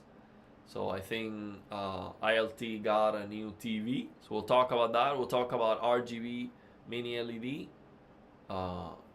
And yeah, let's see how it goes. So yeah, let's leave it there, man.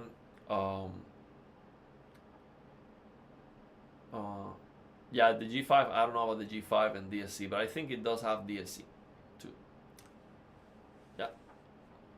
Yeah, thank you very much, man. Take care, have a good one, and until the next one. So thank you very much. We got a super chat from Rose Mark. Thank you very much. So he's saying this goes for the new TV. We're gonna get the new TV, man. I'll try it this Black Friday. I'm gonna go for it. I'm already going to start looking to see the price drops and all that. I'll look into it. I really want to get the S95F because it's gonna be a lot of content for the channel, and I want to hammer Samsung for the matte finish. Maybe I'm not gonna like it, but I'll try with the matte finish, for a while, to make sure it doesn't have any other problems in case I need to replace it. But once I'm sure it's a good one, I'm gonna keep it. Then I'll remove the matte finish. So yeah, and I'll make a lot of videos about it. Line up for the 6090 8K stream. I am not going to buy the 6090. No, I don't need it, man. The 5090s. But that's what I think right now. Let's see what happens. Let's see what happens. A lot of things can happen from here to then. Let's see. But I'm definitely going to react to the live stream. That's for sure. I'm gonna see Jensen again, and I might get all the cash that I have on my hand, And let's see what happens. But I don't plan to buy any other thing for PC, to improve my PC. I mean, 9800 X3 5090, that should be good for a long time. So yeah, let's see. I have the YouTube channel, so if I get the help from other companies, maybe it's not that expensive for me to buy the GPU. But let's see. I'm going to need 128 gigs of VRAM. Then when the PS5 era comes. The PS5 is already kind of in the works. I saw the Mark Cerny interview with AMD and all of that. So PS6 is gonna be wild. Well, thank you very much. Thank you very much, buddy, man. We're gonna get that TV, man. I'm gonna check out the prices, and I'm feeling, you know, with all these gifts, I'm feeling like it is. Yeah, it is. It's giving me encouragement to get the TV sooner. So I'll look it up. I'll see how much is right now. Because I bought last year. I bought the S90D, S90C. It was not in Black Friday. It was right before that. So it was about this time, actually. So thank you very much for the super chat, man, for the $10 donation. Thank you very much, buddy. So we'll have Path Tracing 2.0 exclusive to 6000. They're gonna make something exclusive. The 6000 series is gonna have something exclusive. You know, Ray Reconstruction 2.0. You know, but the thing is, what I am more excited about is features that work for everything. Like, I don't know, like textures, AI remaster in real time or something like that. So you play an old game and the textures look better or something. I don't know. Something that works for everything. How's it going? I'm doing great. You live in Australia. We're gonna live stream this Saturday, and it's gonna be Australia friendly time because we're streaming with ILT, which is from Australia. So you can check out that live stream. It will be Saturday at 6 p.m. US Central Time. That is like 10 a.m. Australia time. So yeah, let's leave it there. Thank you very much, and I'll see you on the next one. We'll stream some lies, some Hell is Us. I was gonna say Lies of P. Hell is Us. We'll do Lies of P one of these days too, but Lies of P is a lot harder. Yeah, that's what I want. I want something that works for all the games, older games, everything. Something globally, boom, all your games look better. That's what I want. Some of that. So yeah.